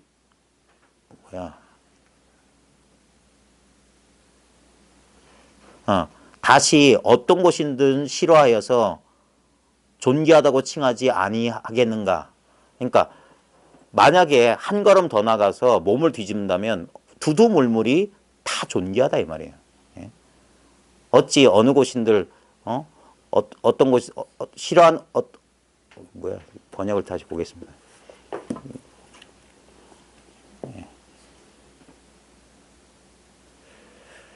우리 주교제에서는 다시 어느 곳을 꺼려해서 스스로 최고라고 자부하지 못하겠는가. 이건 좀 너무 주관적인 해석인 것 같고, 어느 곳에서는 늘 존귀하다 불리지 않겠는가. 이것도 별 마음에 안 드네. 뭔 말이냐면 이제까지 깨달음의 자리가 따로 있었는데 거기서 한 걸음 더 나가서 한번 돌이킨다면 깨달음의 자리가 따로 있는 줄 알고 백척간두라고 하는 어떤 이룰 수 없는 경계가 여기에 머물러 있다가 한 걸음 더 그러니까 한 걸음 더 나간다는 거나 몸을 뒤집는다는 건 똑같은 소리입니다. 똑같다면 다시 여기서 곳이라고 했지만 대상입니다. 어떤 것이 있더라도 그걸 싫어해서 그걸 꺼려서 그러니까 왜 백척간두에만 머무르지 말라고 하냐면 이게 법이구나 경계 속에 떨어져 있지 말라고 하냐면 그러면 이것을 법이라고 착각하잖아요. 그러면 이것 아닌 건 다 법이 아니래요. 제가 이걸 말로 어떻게 표현할지 모르겠지만 제가 그게 그 사실 처음 깨달았어요. 진짜 이 뒤통수를 방망이로 한 대 얻어맞는 것 같았어요. 내가 분별하고 있다는 건 내가 몰랐어요. 내가 의식이 눈앞에 또렷또렷한 그런 각성 상태만 있어야지 그게 근데 그때는 믿어 의심치 않았던 거예요. 왜냐하면 내가 나한테 속았어요. 그래야지 남과 다르잖아. 그래야지 내가 돋보이잖아요.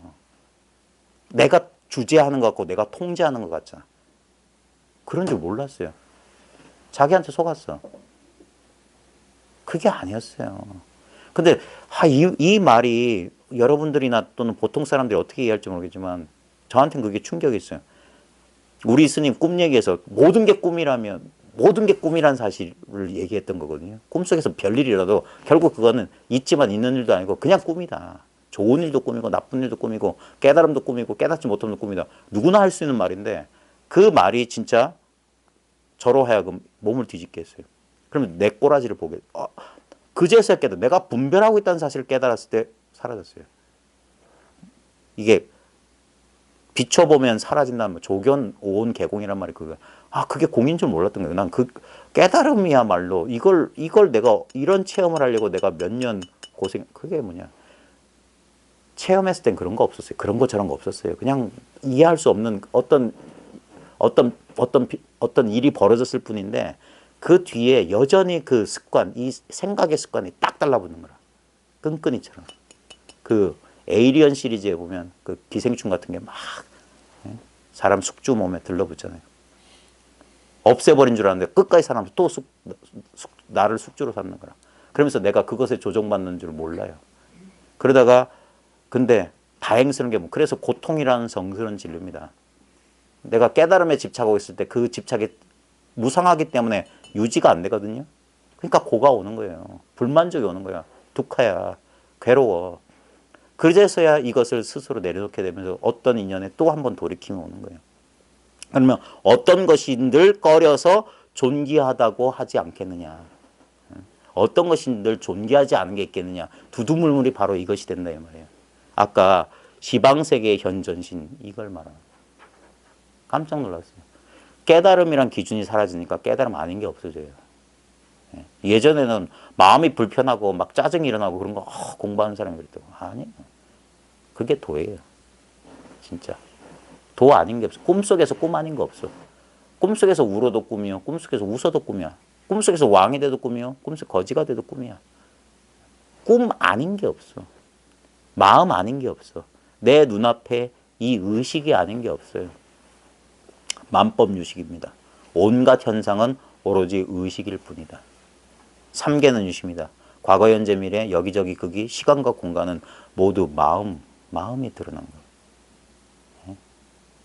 그러니까 한 걸음 어디에도 머물지, 깨달음조차도 머물지 말고 한 걸음 더 나가서 몸을 뒤집으면 어느 곳인들거려서 존귀하다 하지 않겠느냐.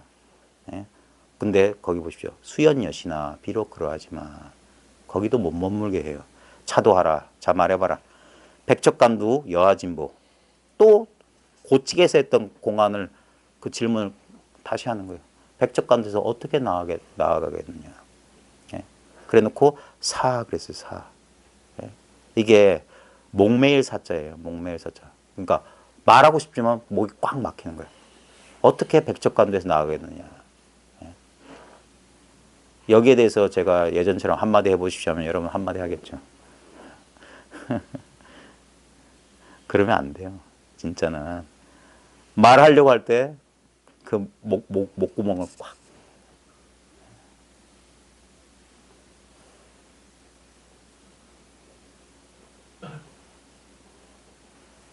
보면 선어록에 보면 제일 많이 나오는 게 입구자에 날출자. 그게 돌 해서 한다고 혀 차는 소리다.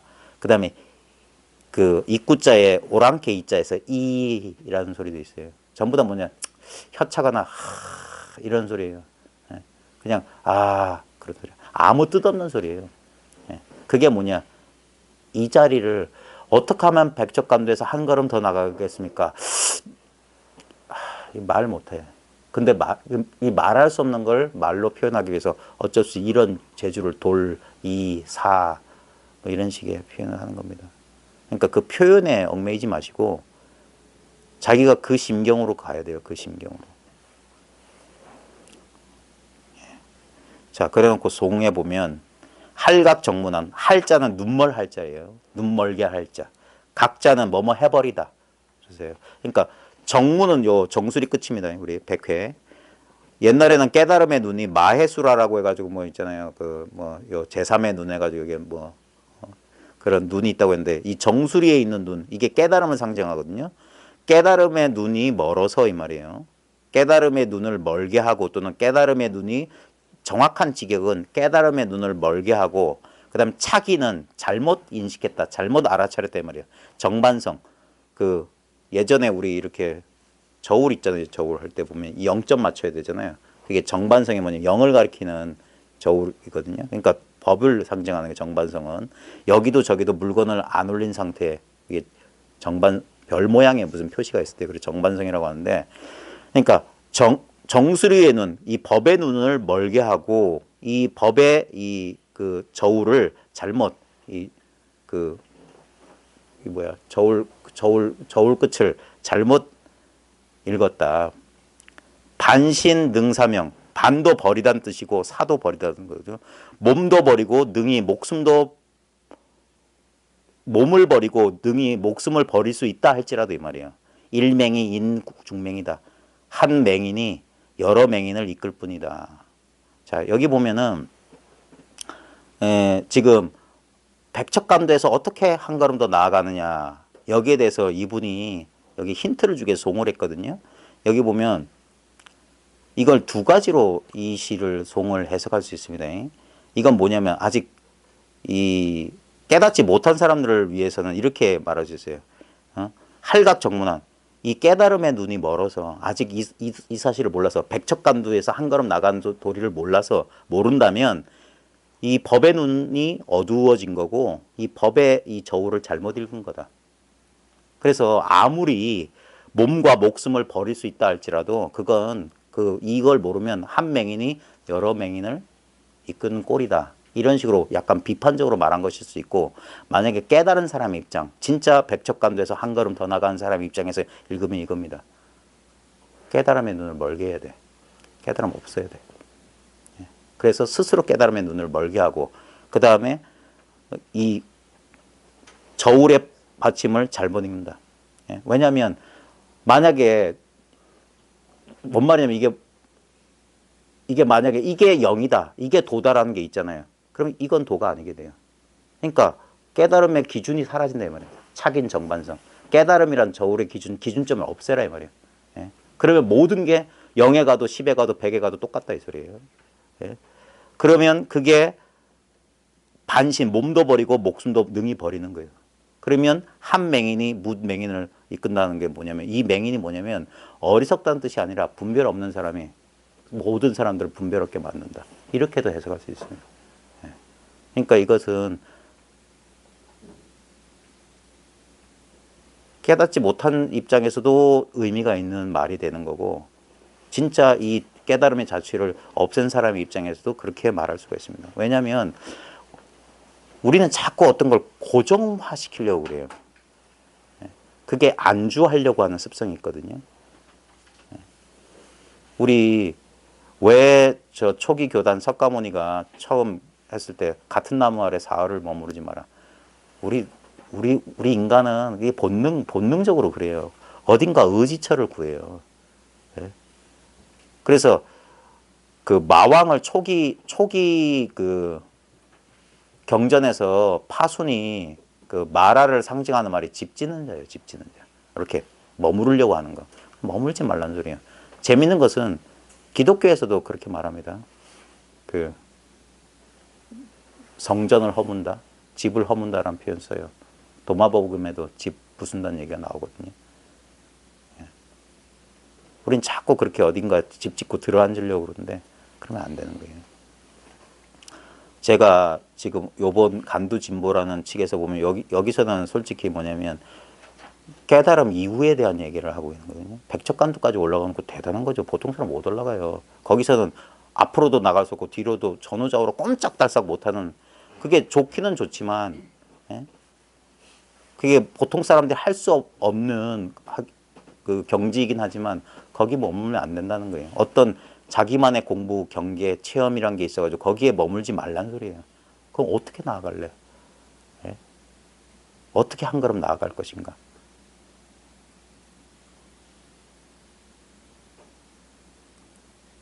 이거는 참 입 열어서 설명하기가 참 어려운 얘기입니다. 그 고덕이 말했다. 요 부분이 참 그런데, 백척간도에 앉아 있는 사람은 비록 들어감을 얻었어요. 여기에 들어갔어. 하지만 아직 진짜가 아니다. 그건 진짜 아니야. 백척간도에서 모름지가 한 걸음 더 나가야지 시방세계에서, 시방세계에 온몸이 드러난다. 온몸이. 시방세계가 바로 나다 이거예요. 이게 이 사실이 이 둘 아닌 자리가 분명해져야 된다. 그런 의미로 받아들이시면 될 겁니다. 우리 본 교재에 보면, 죄송한데 보일러 좀 꺼주십시오. 덥죠? 자, 232쪽에 보면 백척장대 위에서 한 걸음 내디디면 어디를 가더라도 장대 위에 있으리. 이 말도 그럴듯하네요. 그러니까 이것이 깨달음이다, 이것이 법이다 하는데 머무르지 않고 그것마저 놓아버리면, 아까 그 말이 그거예요. 어디를 가도 장대 위에 있으리란 말이 뭐냐면 갱념하처 불칭존이다 이 말이야. 어느 곳인들 꺼려서 존귀하다고, 이게 아주 귀하다고 하지 않겠느냐. 어느 곳인들 다른 곳이 되겠느냐 이 말이에요. 그러니까 백척간두라고 하는 특정한 지점에 머무르면 거기는 딴 데는, 이 시방은 깨달음이 아니에요. 그러니까 꼼짝달싹 못하는 거야. 지금 뭐냐, 죽기는 죽었는데 살아가질 못했대. 그래서 한 걸음 더 나가라는 소리가 뭐냐면, 이게 아까 말했던 죽은 사람을 완전히 죽여야 비로소 산 사람 본다. 이거 백척간두 여기서 한 걸음 내면 죽는단 말이에요. 그게 뭐냐, 여기서 죽인다는 말은 뭐냐면 그 사람이 가지고 있는 깨달음이라는 견해가 죽는다 이 말이에요. 깨달음이라는 견해를 뺏어버린다. 그래야지 진짜 산다 이 말이에요. 진짜 죽는 줄 알았던 그 자리가 바로 깨달음이 사라진 자리가 진짜 깨달음이더라. 자기 눈에 이거 죽는 건데, 깨달음 사라지는 건데, 근데 그제서야 깨달음이란 모양과 분별이 사라지니까 어느 곳인들 깨달음 아닌 게 없다 이 말이에요. 그게 죽은 사람을 완전히 죽인다 이 말이에요. 또는 거꾸로 뒤집어서 죽은 사람을 완전히 살리면 비로소 죽은 사람을 본다는 건 뭐냐면, 아, 여기에 머물지 않는구나, 머물러서는 안 되는구나 라는 자각이 왔을 때 그제서야 분별망상이 완전히 씌워준 시체처럼 분별망상이 사라졌다 이 말이에요. 여기서 완전히 죽은 사람이란 건 뭐냐면 진짜 해골처럼 뭐 시체처럼 생각 못한다는 소리가 아니라 생각이 본래 공했다는 사실을 깨달은 그게 완전히 죽은 사람이에요. 아무리 거기선 생각이 일어나도 아무 상관이 없어요. 근데 그게 정말 어렵습니다. 생각에 속지 않는다는 건 정말 정말 어려워요. 그러니까 장담하지 말고 공부를 한번 꾸준히 해보시라. 자기가 거친 분별망상은 깨달음과 함께 아주 빨리 사라져요. 근데 항상 미세망념, 미세한 분별, 그것 때문에 시간이 오래 걸리는 거예요. 가장 미세한 분별이 뭐냐면 나예요, 나. 나라고 하는 분별. 여전히 내가 한정된 무엇인 줄. 그게 타파가 돼야 돼요. 시방세계 현전신이다. 온몸이 시방세계다. 모든 오도성에 보면 경어선서 오도성이 참 쾌활한 면이 그거예요. 예? 내가 그 콧구멍 없다는 소리 듣고 호련히 깨달으니까 삼천대천 세계가 시오가다. 내 집이다 이 말. 원래 오가란 말은 우리 보통은 내 집이라고 번역하는데 원래 중국 속어처럼 그게 나란 소리예요. 오가. 따자하오 할 때 따자 대가는 여러분이란 뜻이고 오가는 나란 뜻이에요. 나. 그게 속어예요, 속어. 근데 우리 정통 문어체 안문하신 분들은 나의 집 이렇게 보잖아요. 내가 삼천대천 세계가 바로 나더라 이거예요. 그 비밀을 아셔야 됩니다. 나하고 이 세계하고 아무 차별이 없다. 크리슈나무르티가 그랬어요. 관찰자가 관찰 대상이다. 관찰자가 관찰 대상.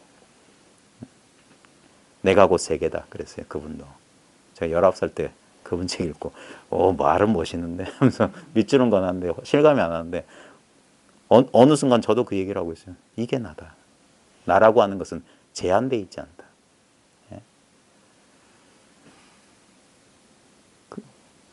같은 소리를 하게 됩니다. 같은 경험을 하게 돼요. 자, 그 다음에 우리 설봉 스님.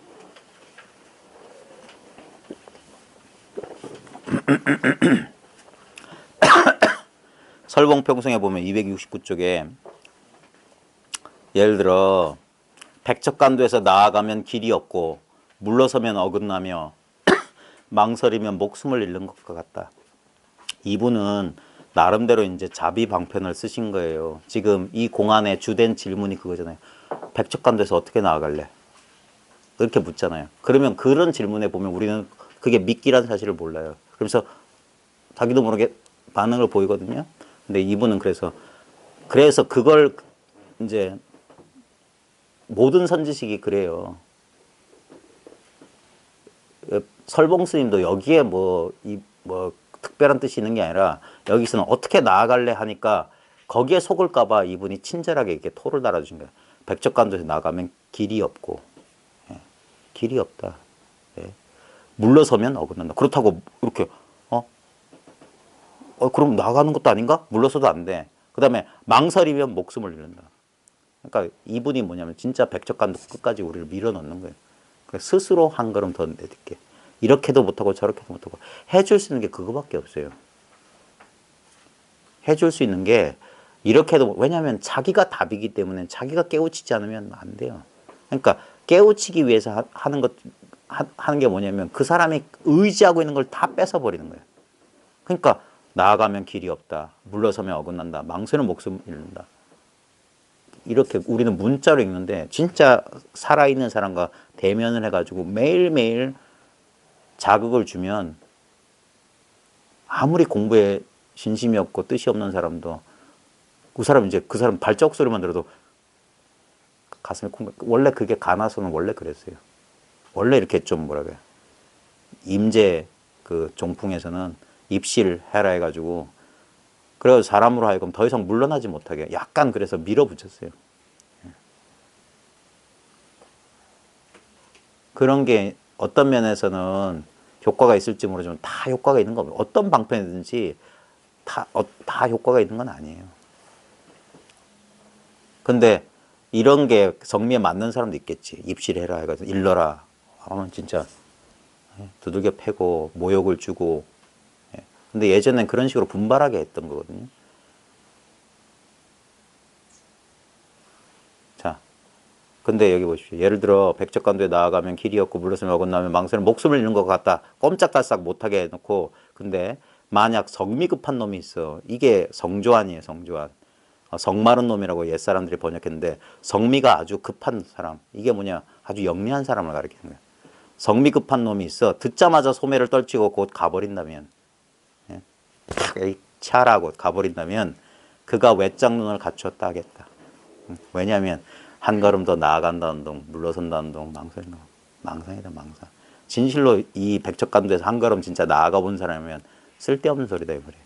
소매를 떨치고 나가버린다. 그가 외짝눈을 갖췄다 하겠다. 그래놓고 이분도 송을 지었어요. 이 시가 좋으면서도 약간 뭐라고 해야 되나. 그래 이게 약간 뭐라고 해야 되나. 고상한 취미지. 예? 선이 시를 만나가지고 이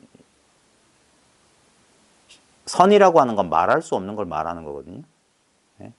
근데 그게 시하고 비슷한 면이 있어요. 시가 비유와 상징을 쓸 수밖에 없는 이유가 뭐냐면 뭔가 말하고 싶은 어떤 감정이나 느낌이 있는데 이게 참 말로 표현할 수 없으니까 그걸 빗대는 거거든요. 말할 수 없는 심정을. 그래서 그랬는데 초나라 산과 오나라 물을 지난 지 오래인데 다만 무슨 일을 마음에 담아두겠는가. 보면 초나라 산과 오나라 물은 뭐야 이런 식으로.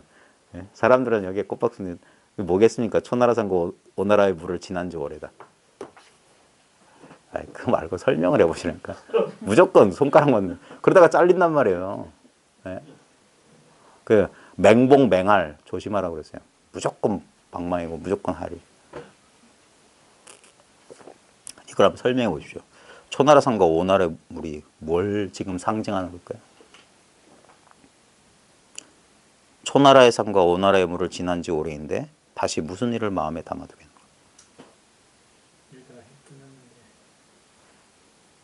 이게 백척간두 위의 일을 이렇게 표현한 거예요. 초나라 산과 오나라 물이 뭐냐면 산물 뭡니까? 대립되는 분별 경계잖아요. 그러니까 분별이 사라진 거예요. 백척간두 딱 오면. 그러니까 다시 무슨 일을 마음에 담아두겠는가. 그러니까 분별이 끝났다 이 소리예요. 분별이 끝났으면. 초나라 산과 오나라 물을 지난 지 오래인데 그러니까 이 시적 표현이죠. 이렇게 하면 이게 을인 거예요. 그러니까 그렇다고 뭔 뜻인지 모르고 그냥 손가락만 들고 물론 그건 절대적인 입장에서 맞는데 이것만 가지고는 안 돼요. 예? 왜냐하면 사람마다 천차만별이기 때문에. 그래서 어떨 때는 그게 뭐냐, 어떨 때는 꽉 잡아서 딱 해서 붙잡아서 이게 죽이는 소식이고 어쩔 때는 살려야 돼요. 그러니까 파주 방향이라는 파주라고 하는 건 목 꼼짝 못하게 멱살 꽉 잡는 게 파주예요. 그 다음에 방향은 뭐냐, 탁 내버려 두는 거라. 예. 그래 땡겼다 놓았다 땡겼다 놓았다 땡겼다 하면서 스스로 깨닫게 만드는 거예요. 그러니까 분별 씌어진 지 오래인데 다시 무슨 일이 있겠느냐, 백척간두예요. 그 다음에 한권경을 가지고 한가롭게 소나무에 기대어 웃으면서 보십시오. 이게 백척간두에서 한 걸음 더 나간 뭐냐면은 이제 백척간두에 왔어. 이제 아무 일도 없어. 이거다 저거다 그런 게 없어요. 근데 거기서 뭡니까? 한권경을 가지고 한가롭게 소나무에 기대서 웃으면서 손님에게 어디서 오셨느냐고 묻느라. 일상사가 있는 거예요. 어디서 오셨어요? 안녕하세요. 이게 백척간두, 이게 시예요. 그러니까 나름대로 이렇게 읽어보면 재밌거든. 근데 어디까지는 이건 해설입니다. 해설이 아무리 그럴듯해도 나중에 혹시나 여러분들도 인연돼서 하면서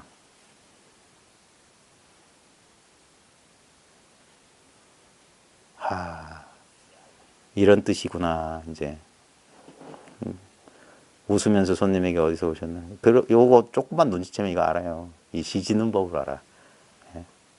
보통 오도성이나 선사들 시에 보면은 어떤 경계를 이렇게 제시하고, 예를 들면 경어선사 오도성이 그거잖아요. 홀문인어 무비공. 그 자기 깨달은 경계를 이제 사실적인 표현을 두 구를 넣어요. 어떤 사람이 콧구멍 없다 소리를 듣고 돈각 삼천시오가 문득 삼천대천가 내 집인 줄 깨달았다. 여기 딱 해놓고요. 그래놓고 6월 연암 산화로에 그러면서 갑자기 경계를 얘기하는 거예요.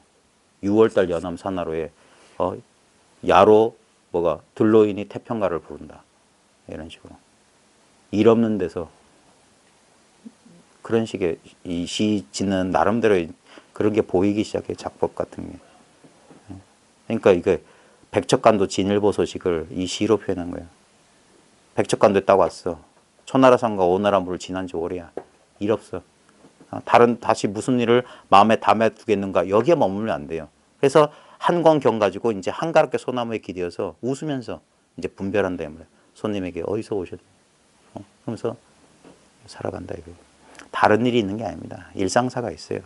자, 기연설화에 보면은 장사 경잠선사가 어떤 스님을 시켜 여회 스님에게 다음과 같이 법을 묻도록 하였다. 화상께서는 남전 조주의 스승이잖아요. 남전 스님을 만나기 전에 어떠하였습니까? 그러니까 여회 화상은 양구하였다. 양구라고 하는 건 스님 남전 스님 만나기 전에 어땠습니까? 그러니까 가만히 있었던 거예요. 이게 답이거든요. 그러니까 이 소식을 알아야 됩니다. 유마가 비아리상에서 일묵 한 번 침묵하고 세존도 뭐 외도의 질문에 대해서 말없이 가만히 있었다. 양구. 그래서 그 스님이 다시 물었다. 자, 만나기 전에는 어떠했습니까? 그러니까 가만히 있었어. 그 다음에 만난 이후에는 어떠했습니까? 그러니까 여해화상이 말했다. 이제는 침묵으로 말 안 하고 별다른 것이 있을 수 없느니라.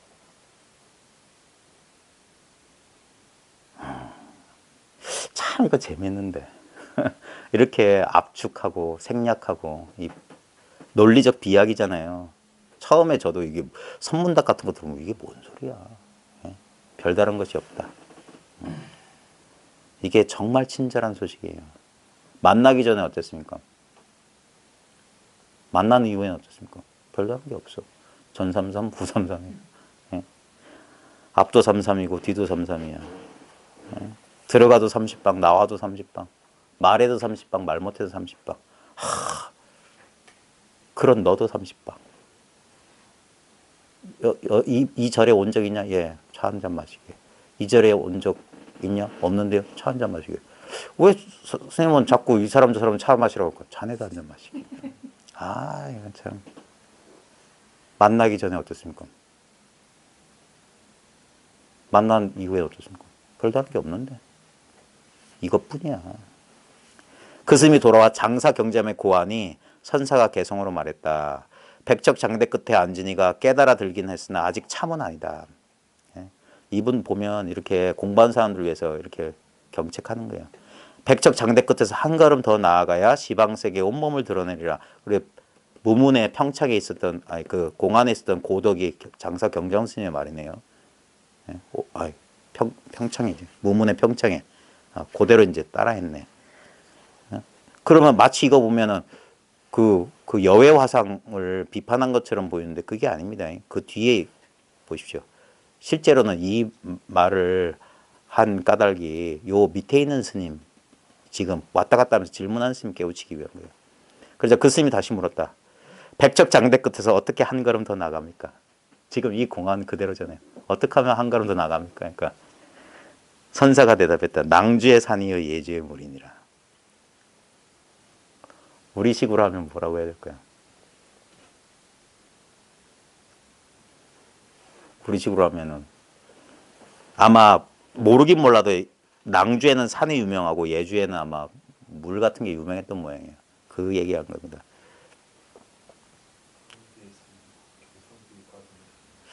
뭐 어떻게든 좋습니다. 지금 그 백척 장대 끝에서 한 걸음 나가는 소식을 물었는데 어떻게 한 걸음 나가냐고 하니까 낭주의 산이요 예주의 물이다. 이게 뭐냐면 그냥 당연지사를 얘기하는 거예요. 낮에는 해가 뜨고 밤이면 뭐 달이 뜬다. 뭐 이런 식의 표현이에요.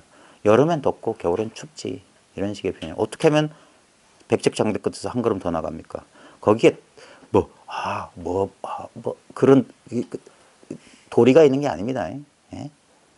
근데 이 사람이 못 알아듣죠, 당연히. 그게 뭔 소리야? 왜 갑자기 낭주 예주는 왜 나와? 딱 하는 거예요. 모르겠습니다 하니까 한 번 더 이제 자비를 베푼 게 사해와 5호가 4해 5호가 뭐냐면 천하를 말하는 거예요. 바다, 동서남북 바다하고 중국 사람들 자기중심적이잖아요. 중국에 아마 호수가 5개 있었을 거예요. 그러니까 중국 천하가 왕의 덕화 속에 있다. 이거 많이 쓰는 상투어거든요. 무슨 말인지 아시겠어요? 4의 5가 왕의 덕화 쏘고 있다. 이거 비유 상징이에요. 다 이것뿐이다. 일체 유심조다.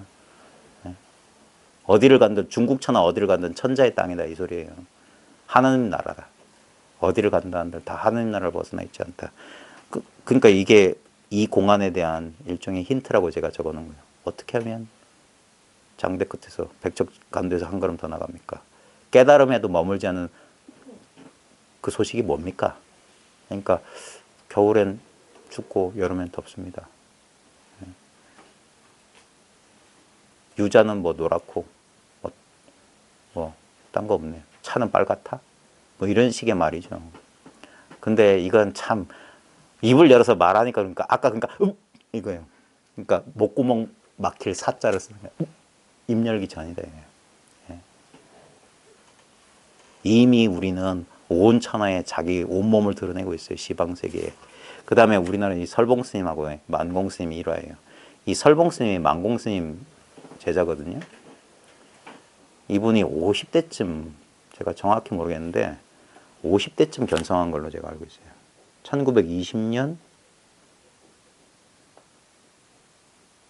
1920년이면 아닌데? 그럼 30년, 30살이네? 이거는 확인해 봐야 되겠는데요.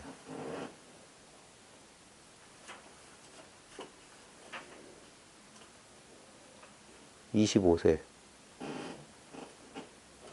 30살? 만공스님의 버블리였다. 근데 제가 듣기로는 이분이 설봉스님이 어떻게 깨달았냐면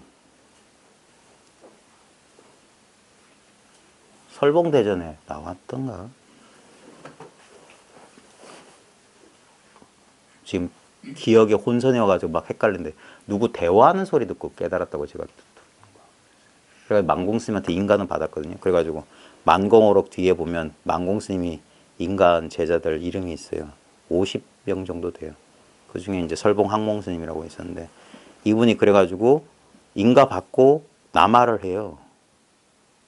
한국전쟁도 일어나고 해가지고 남쪽으로 내려와서 영남 지방에 주로 부산 여기 계셨어요. 저 광복동 대각사, 그 다음에 저 당감동 서남사, 범어사에도 머물 때 계셨고, 그러다가 69년도에 이제 입적하셨는데, 그 기행을 많이 하셨지. 술 너무 좋아하셔가지고, 곡차 너무 좋아하시고, 좀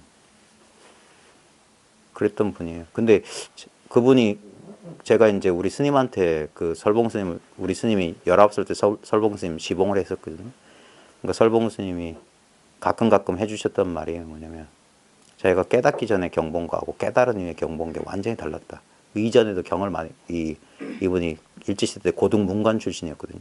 그래서 한문에 밝았어요. 그래서 선문차려, 선문염송, 현토를 해서 스님들이 이제 볼 수 있도록 만드신 분이 그래서 설봉 스님이에요. 설봉 스님 범어사 계실 때 선문염송회를 결성해서 선문염송 강의도 하시고 그래서 전공이 선문차로 선문염송이다 할 정도로 유명하셨던 분이에요. 그래서 지금도 범어사 설례 스님이니 이런 분들은 이 설봉 스님에 대한 기억, 추억을 가지고 계신데 근데도 이제 이분은 문중이 쇠미해가지고 별 볼 일이 없는 그 다음에 약주를 너무 좋아하셔가지고 상자들이 별로 없었던 것 같아요. 요즘은 무조건 세속이나 출세관이나 사람이 많아야지 파워니까. 자, 설봉스님이 내장사에 있을 때 만공스님에게 다음과 같이 연하장을 보냈다. 백척간도에서 어떻게 한 걸음 더 내디디릴까? 예. 만공스님이 대답하였다. 아, 새해 복 많이 받으라.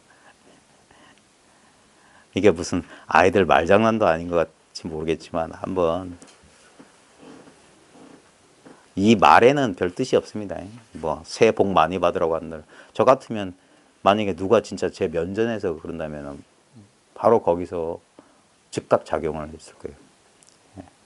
그때 즉각 작용할 때는 뭐냐면 그 활주를 딱 당기고 있는데 누가 팔을 쳤을 때 나도 모르게 활주를 놓치는 것처럼 튕겨 나가는 그게 선기거든요. 준비돼 가지고 이렇게 물으면 저렇게 답하고 그런 거는 뭐 짜고 치는 것도 아니고 무슨 뭐 약속 대련하는 것도 아니고. 근데 무심히 있다가도 어떤 사람이 이렇게 자극을 주면 자기도 모르게 이렇게 탁 반응하는 것들. 그게 평소에 공부가 여기에 늘 관심을 가지고 신경 쓰다 보면 말 한마디 행동 하나가 조금은 다르게 이렇게 반응하게 됩니다.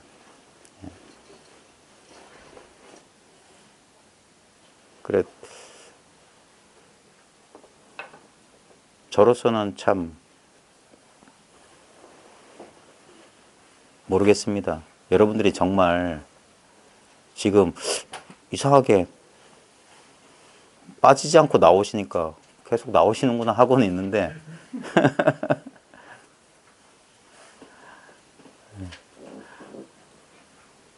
정말 어떠신지 나중에 우리 기회 되면 허심탄회하게 한번 이런 거 그런 격식 없이 약주 한잔 하면서 한번 이야기도 나눠보면서. 근데 이걸 뭐 이야기 나눈다고 뭐 그것도 아니고 이제 제일 중요한 건 본인 문제예요. 왜냐면 이건 본인 문제이기 때문에. 그래서 결국 본인이 알아서야 할 문제예요. 본인이. 저는 저 좋아서 이 공부를 하는 거고 여러분도 얼마나 이걸 좋아하는지 모르겠는데 좋아하면 됩니다. 예? 그런 말 있잖아요. 아는 자보다 뭐 즐기는 자가 뭐 어쩌고 저쩌고 공자님 말씀에도 있다고 그러던데 정말 이 공부는 하면 할수록 재밌고요. 사람들이 봤을 때 이게 뭐가 재밌을까 할지 모르지만 정말 재밌습니다. 예전에 활산 성조 스님이 오도독 오도독 씹는 맛이 있다고 그랬던 뭐 그런 법문하시는 것도 가끔 들었는데 진짜 이거 참 맛있어요. 아무 맛이 없는데 그러니까 약간 이거는 덕후가 돼야 돼요. 약간 살짝 미쳐야 돼. 그래서 아무것도 아닌 거 구절 하나 보면서도 하루 종일 즐겁고 막 그래요. 그래서 그러니까 아무도 모르죠. 그 소식은 자기 혼자 그런 거야. 예? 뭐 어떤 예전에 법문에서 어떤 스님이 그런 개성을 읊었는데 저게 뭔 뜻인고 했는데 나중에 하면서 자기 스스로 그게 분명해질 때 그런 재미로 공부해 나가는 거예요. 꼭 그런 걸 뭐 다 무슨 언구에 해석을 달고 그럴 필요는 없는데 근데 그러면서 이 자기 견해가 조금씩 조금씩 스스로 분명해지는 것을 이제 자기 스스로 이제 즐기는 거죠. 뭐. 예. 그러지 않으면 참 지루하고 힘든 공부일 수 있거든요. 예. 막 어떤 목표를 두고 공부한다면 상당히 무슨 우리 입시 그렇게 공부하면 지쳐서 안 돼요. 예. 그리고 아마 그렇게 공부하신 분들 가운데 어떤 자기가 원하는 바를 자기가 얻었다고 생각했을 때 갑자기 동력을 잃고 뚝 떨어지는 그분은 그래서 약간 공부하는 태도에 문제가 있어서 그런 거예요. 예. 이거는 진짜 아주 좀 거칠고 무디게 말하면 삶 자체가 이것이거든요. 삶 자체가 이것이에요. 그러니까 그냥 일상의 삶, 평범한 삶. 근데 거기에 매몰되지 않을 뿐이에요. 거기에 안주하거나 여기에 그냥 묻히지 않는 거예요. 일체가 환 같고 꿈 같다는 사실을 분명한 상태에서 근데 그 환과 꿈을 벗어난 또 다른 어떤 세계는 없어요. 그 환과 꿈의 세계가 그대로 진리의 세계이지만 진리의 세계 외에도 머물지 않는다고 왜 환과 꿈이기 때문에. 참 그래서 묘하다. 묘한 수식. 하면 할수록 참 묘하다. 꾸준히 하십사라는 말밖에 저는 드릴 말씀이 없습니다. 자, 아유 수고하셨습니다. 자 마치겠습니다. 아닙니다. 고생하.